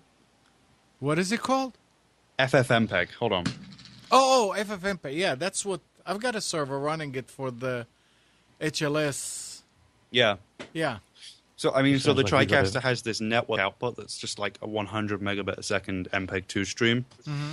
And what I do is I run this command in FFmpeg that just takes that in and outputs it as an RTMP stream to Flash CDN, and it's so cool because I can just send it to as many CDNs as I want, no overhead. It's awesome. Yeah. Yeah, I thought that. Oh, and it's free. Yeah, it is free. I thought Amazing. we're going to start doing our own streaming, but then I found out that each user that comes in uses about a megabit, so it's not. Right. It's really right. not economical to. Oh, it's expensive. Streaming is expensive. But What was just this thing you posted earlier, Joe? Which one? This, I don't know what it was now. Earlier in the day, something you posted. Get PRSM. Oh, that's funny. That is a hilarious parody of Prism. You know, the NSA thing. Oh, okay. I didn't get it. Yeah, it's not a legit. Obviously, but I mean, I didn't get the connection with PRI. I get it. Yeah. I found that really amusing. It's obviously it's not real. And I love that they list. If you go down to the bottom, they list their key partners, and there's Google, there's Facebook, Apple, Yahoo, and AT&T. I love it that you say it's not real. Yeah, right. Of course, it's not real. It's more real than you know. Yeah, that's one of the joys of looking at something and then just seeing straight through as if you're looking through a dirty window, but you can still see what is actually there. Yeah, conspiracy theories, whatever else. But if the last, 3 to 6 months hasn't taught us that we're all living in a dream world, I don't know what has. Right. Let me just tell John. John is saying that Wowza hosting is good, but then you have to pay per viewer, I think.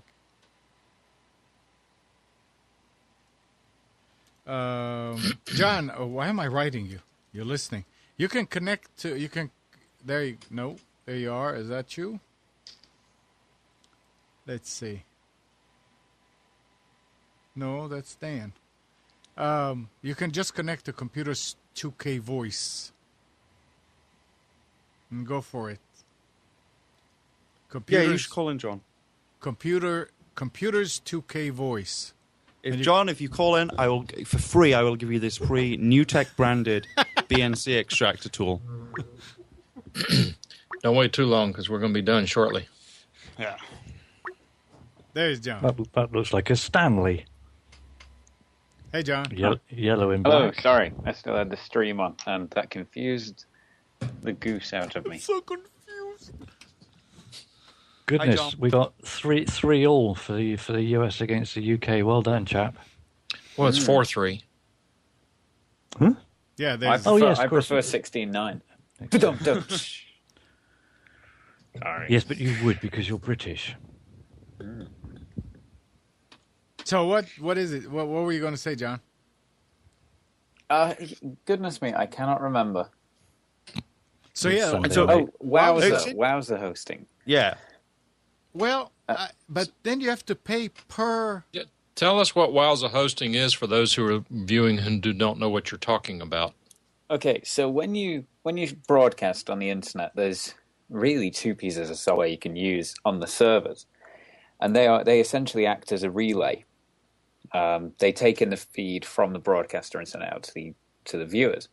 The two options are Adobe's software, which is Flash Media Server, or Wowza, which is designed as a real-time messaging protocol server. And they're the only two you're allowed to use. There are third-party ones like Red 5, which is an open-source one, but they're not official. So you're not meant to use them. What do you mean they're not official? They don't have a license to use the RTMP codec. RTMP, really? You have to have a license to use that protocol? Yeah, because it's an Adobe protocol. There's some discrepancy there. You can use them. Does FFmpeg? Officially not meant to use Adobe software with it. FFmpeg is fine. There's a difference between client side and server side. Because Adobe want all the money for the server side stuff, which is fair enough. That makes sense. You know what we ran into trouble with FFmpeg? Go on. I was streaming using FMLE. Yeah. And FFmpeg in the module that we got did not support MP3. It supports only, what was it, AAC, yeah. AAC is far superior. Yeah, but compression audio is not important. Lossless, isn't it? FMLE doesn't do it. That's it. Well, yeah, exactly. So you had to buy a module that cost like $200 to allow it to do it. You have to have a license for MP3. Yeah. So you have to do it their way, otherwise they take the football and go home. So we left it alone. I was talking with Ron, my system administrator, who can do things. And that was in the evening, and we saw that we can watch it. Yeah, it's working fine. The next morning he called and he said, I need you to try something. Go ahead to that thing and stream. And he said, yep, I'm getting sound now. I did download the module, the trial, which gives you 30 seconds. And it was a pain. 30 seconds, what? 30 seconds. All in one go? It's a trial. But the thing is that after 30 seconds, it shuts the stream down. So you have to keep on restarting. So anyway, I did away with it. Of course, there's no way to uninstall it. You just need to say to go back to MP3. But Ron figured out something, and he put some kind of a encoder, converter, whatever, from MP3 to AAC that does it on the fly. Yeah. And no delay, no anything. That sounds like it'd be pretty lossy. He did say it was something about lossy. Yeah. You can definitely do that on FFmpeg. But Wowzer hosting on S3 isn't too bad. It's $50 per viewer. No, it's not. Wowzer is actually the cheapest way to get Wowzer is to use S3 because it's, I think, $5 a month for a license. It's really inexpensive because Wowzer itself you have to pay for, but if you use a monthly license, that's it's what I cheaper. was thinking about. That it's a monthly license of $50. No, you pay for Wowzer, so you pay for one Wowzer instance, which is essentially a server. So you just pay $5, but then you pay for usage, which is Amazon. So you pay whatever that per terabyte of bandwidth it is, and per disk and disk space. But if you're doing live streaming, you shouldn't use that much disk space. You will use CPU though, which is probably not as expensive. I've never, as geeky as I am and as much as I could do it, I've never gone and used S3. Do you remember when we tried to set up Red 5? I have Red 5 set up on a server now. And it worked. Oh. Joe, do you need an umbrella? Yeah. Don't know why there's no sun up in the sky, stormy weather. Couldn't resist. Who was that, Mike, singing? What's her name? Was that Kate? What's her name? No, that was Lena Horne. No, I wouldn't have guessed that one. 1943. Who am I trying to think of? What was Kate's name? Kate? K. Middleton? K Star? No. It was 100 years ago, so I don't remember.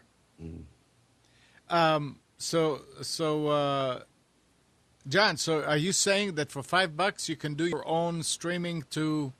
Oh, but then you have to pay traffic. Then you pay for bandwidth. Yeah, but bandwidth is fairly cheap. I mean, if you have the time, I mean, it's not instant to set up. There's a lot of it's the reason why people don't use it is because it's very geeky. They much rather use Ustream, where they just give you the username that you need to put in and the password you need to put in, and you're done.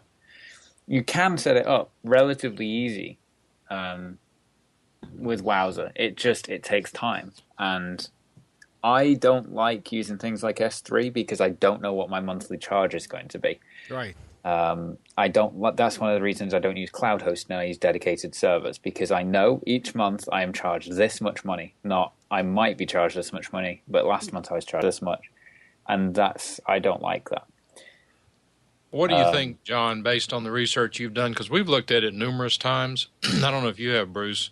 Have you looked in the S3? Because we keep hearing, oh, it's this great deal, it's this great buy. And every time we look at it, it seems either expensive or potentially expensive. For example, I'm wondering, what would it cost to stream to 100 viewers for 3 hours? I found a calculator, and it's like an Excel spreadsheet, and you can put in what bitrate you're streaming out, and then it'll calculate all the costs for you. I don't have it to hand, but I know. In fact, it might be in my Google Docs. A lot more than Bamboozer. Bamboozer is free. I use Dacast because Dacast puts a nice front end on it. They use Akamai in turn, which is a decent CDN. Akamai is like the entire internet, pretty much, like half of it. Oh yeah, well they power Facebook live stream. I think they power some of Ustream stuff as well now. Yeah, I got an account on the cast over a year ago. Mike, I do not have an account anymore. I canceled it. Yeah, I understand that. Because we never used it. But yeah, I use them professionally, so. Do what? I use them for my professional work, so. They don't store either. No, they don't. And it's nice to know that there is a backup recording, a place that records it somewhere else besides the local. What'd you say, Joe? I'm sorry. A backup record, yes. Yeah. Cloud recording's really nice to have. John will tell you when we've done LTK that has come in use. That Ustream backup recording. Regularly, we've had to use the Ustream recording because of one reason or another. Wirecast. Yeah. Somebody was saying. Somebody was mentioning this past week that Wirecast's recordings are not good. That there's a problem. They are good. When they work, they're fine. What did he say? What did they say? That there was. I can't remember, but there was a real big problem when they listened to it. There are many issues with. There are many issues. John, you're a recent convert, I believe. With Wirecast. Wirecast is brilliant as an encoder. That's what everybody says.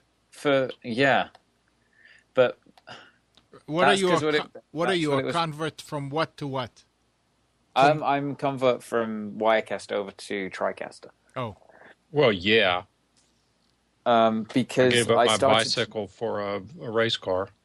Yeah, because a client took out a year contract with us, which allowed enough capital for me to just be able to go and buy a TriCaster. Yeah, that's nice. So I did, and it's not perfect, but it's as good as what we need, and it's as perfect as I think we're going to get in the current hardware. No. I cannot find this calculator, and that's annoying because I really like calculator. Oh, the bandwidth Wowzer usage expense, money. Yeah. I'm just resorting to Google now. I wish Google, when I searched for something, it would search my files as well on Google Drive. But people would get scared with the NSA. They'd have a panic attack. You using Mac or PC, John? Mac. Okay, can I help you? It's no. It's not on my Google Docs, which is where I thought it was. I probably deleted it. While you're looking at it, we were talking about SSDs earlier. Anticipating, I love it. Here, listen to this story. Anticipating it will make a big splash, Intel is planning to release a product late this year or very early next that will allow users to overclock solid-state drives. The overclocking capability is expected to allow users to tweak the percentage of an SSD's capacity that's used for data compression. At its Intel Developers Forum next month in San Francisco, Intel has scheduled an information session on overclocking SSDs. So now we're going to start overclocking SSDs. This is the same way that they did with hard drive. They just doubled their. Remember the days when they just kept on doubling? 120, 250, 500, 750, terabyte. They figured out different ways of encoding them. So this will take that slow SSD and make it a fast SSD. What happened to innovation? All we're doing of late seems to be we're just tweaking it and overclocking it, and just multiplying the voltage by a little bit just to see if we can eke a little bit more out. How about going out and inventing something new, you bunch of blooming morons? No, you know what? No, Steve, I don't agree. I'm a firm believer in don't reinvent the wheel. If you can take the wheel and polish it and make it go faster. It's still going to fail, though, as fast as it would have originally. Yeah, without failing, obviously. You can only push it to a certain limit. How about looking at new technologies and inventing and developing new technologies that far supersede what we've already got, and we're just tweaking little bits at a time. Yep, that would be nice, absolutely. It will happen. There's certain places where polishing is good. For example, batteries and making an OS. Very nice, Joda Max. Very nice. Yeah. Look at that. Wow, that's lovely amazing. real-time motion tracking.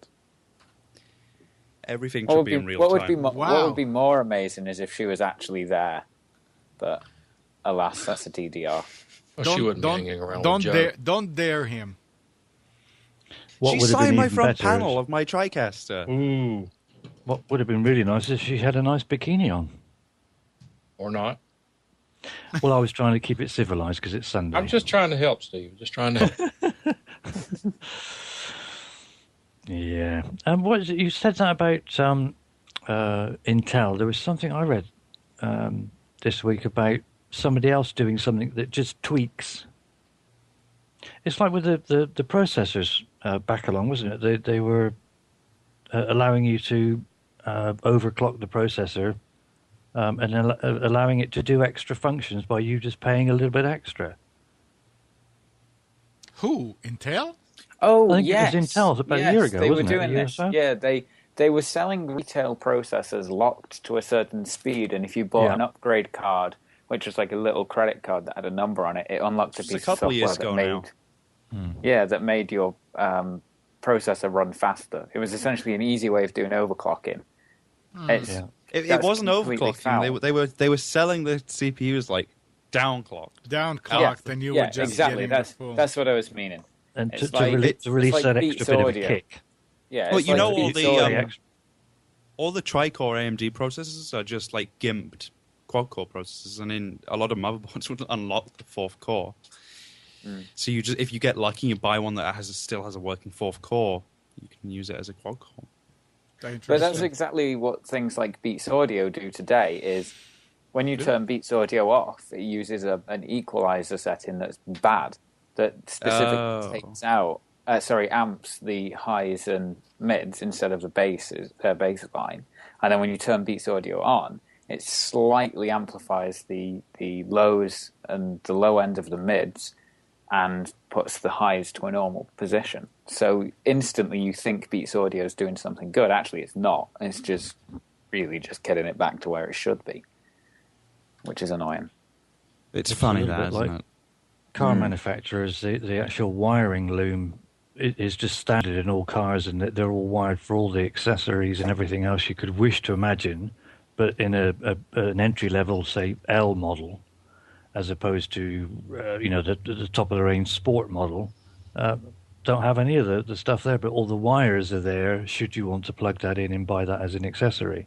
Yeah. So you can see the sense in them doing it, but No, it's just it's cheap to build them all like that and then just remove stuff. Yeah. You know. Absolutely, and you can see the manufacturing process and the reasons why they're doing it. But It's cheaper. It's just cheaper to mass produce a wiring loom. And But then not it's use getting to the parts. point of it being like with PlayStation 3s, or whatever other system it is you buy. You buy the item, you think that it's yours, and you're allowed to do whatever you like. No, I But think they're Sony trying to now backed. turn. I heard you mention that earlier. I think they backed down on that. I could be wrong, but Oh, I they think did. they did. Yeah, They did, had and to. they It was also silly. got hacked twice because of what That they was- were trying to force onto the general public. But at the end of the day, you buy that particular device, item, whatever it might be. It should be your choice to do with what you I want agree. to do. It's not up to them, and for them to turn around, for instance, as an example with the wiring in the cars, the loom is there, the wiring is all there, ready for you to plug that item in, but you shouldn't have to then go to and get permission from them to say, oh, yes, that wiring is there, but you need to buy this set product and activate this, that, and the other in order for you to do it. No, I'm sorry. You've had your money. You've got your sale out of it. What I do with it after, and now it's my property, is entirely up to me. Right. No, I agree with But that. this is the way a lot of things are now, is that you don't own what you're buying. No. Bye, Bruce. Oh, you off here, Bruce? Yep, he's off. Yeah, we need to sign off. We already past our time. I found that calculator, and it's in the chat. So if people want to look at that, played with it a little bit. First thing I saw in there was $1,485. Yes, that got my attention. Oh, we can do that. That's for like 8 hours streaming at nearly a megabit to 5,000 people. So. Oh, looks like there's going to be a party. Good on you, Joe. Where's me? 40 week. It's my birthday next Friday, Joe. So you can wear it. Is it? Do you want to do something? Yeah, we will. Okay. I'll talk to you in a bit. Well, happy birthday, John. Yes, happy birthday. We don't talk to you. Happy birthday. We won't sing it because we'll get sued. Yeah. Yeah. Yeah. All right. Anything else? I'm good.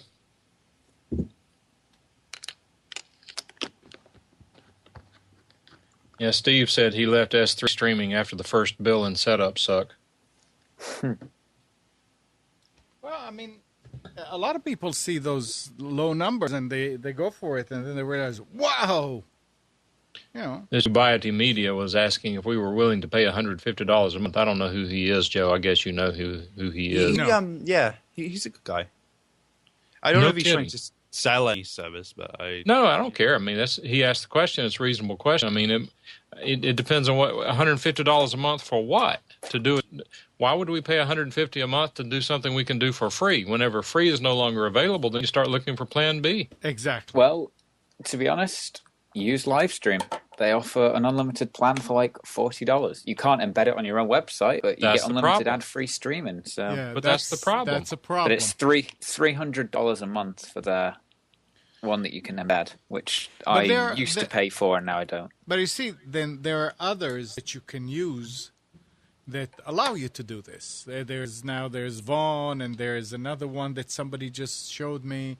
They're coming up. And well, how much does Tom Sinclair pay for Dacast? It's only $20. Yeah, Dacast is really cheap. It's $19 a month. Yeah. That's what I have. It's really good. And if you don't use it, the bandwidth rolls over. Yeah. Yep. Dacast is brilliant.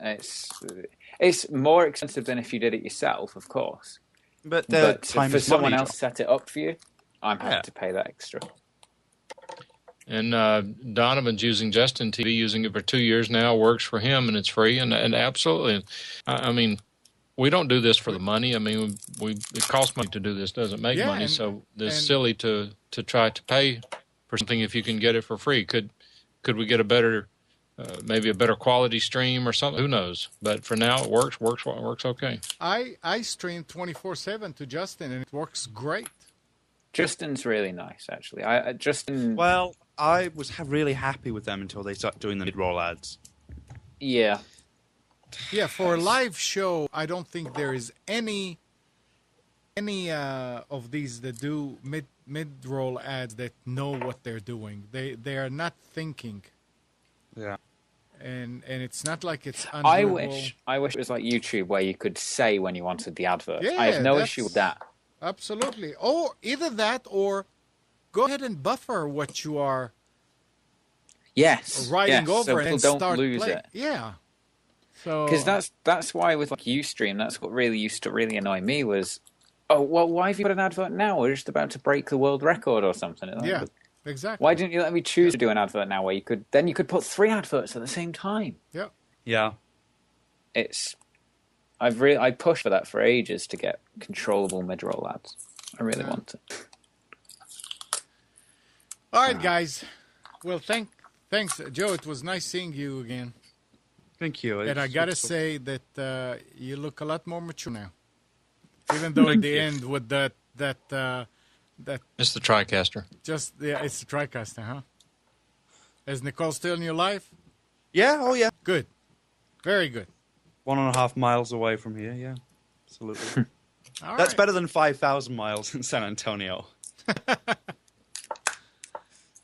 All right, well, let's end it. Anybody want to say anything in closing? Goodbye. Bye. Happy Labor Day weekend. Thank you very much. Yes. And good morning, Kathy, Hannah, Nabil, Mac, Norm, Katie, and Donna. Thank you, everybody, for tuning in Computers 2K Now. We hope you enjoyed and maybe learned something from our time together. Remember to practice safe computing. Back up your hard drive and update your virus scanner. We'll be back here next Sunday night, but you can always reach us at computers2know.com and like us while you edit. Tonight at 8 o'clock is Carrie's Psychic Cafe. Carrie will entertain you with psychic readings. Call in, get a reading. Tomorrow morning at 11, it's Debbie again. And the rest of them you're going to hear in a second. Bye, everybody.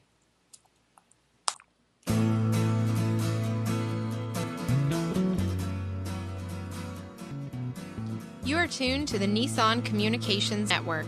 Our weekly lineup of call-in programs includes Computers 2K Now with Amnon Nissan, Sundays, 9 a.m. till noon. Carrie's Psychic Cafe with Carrie Silkowski, Sundays, 8 till 9 p.m. Help In with Debbie Bruck, Mondays, 11 a.m. till noon. Breaking Free with Marilyn Shannon, Mondays, 1 till 2 p.m. Lessons of Vietnam with NCVVI members the second and fourth Wednesday of each month from 7:30 till 8:30 p.m. Reawaken Your Brilliance, Julie Seibert, Wednesdays, 9 till 10 p.m. And if you tuned in too late, you can always watch each program in its entirety. Download an MP3 audio file of it at www.nissancommunications.com. Sponsored by ThatBidBlasterGuy.com, CarolinaApparel.com, and DeltaForce.net.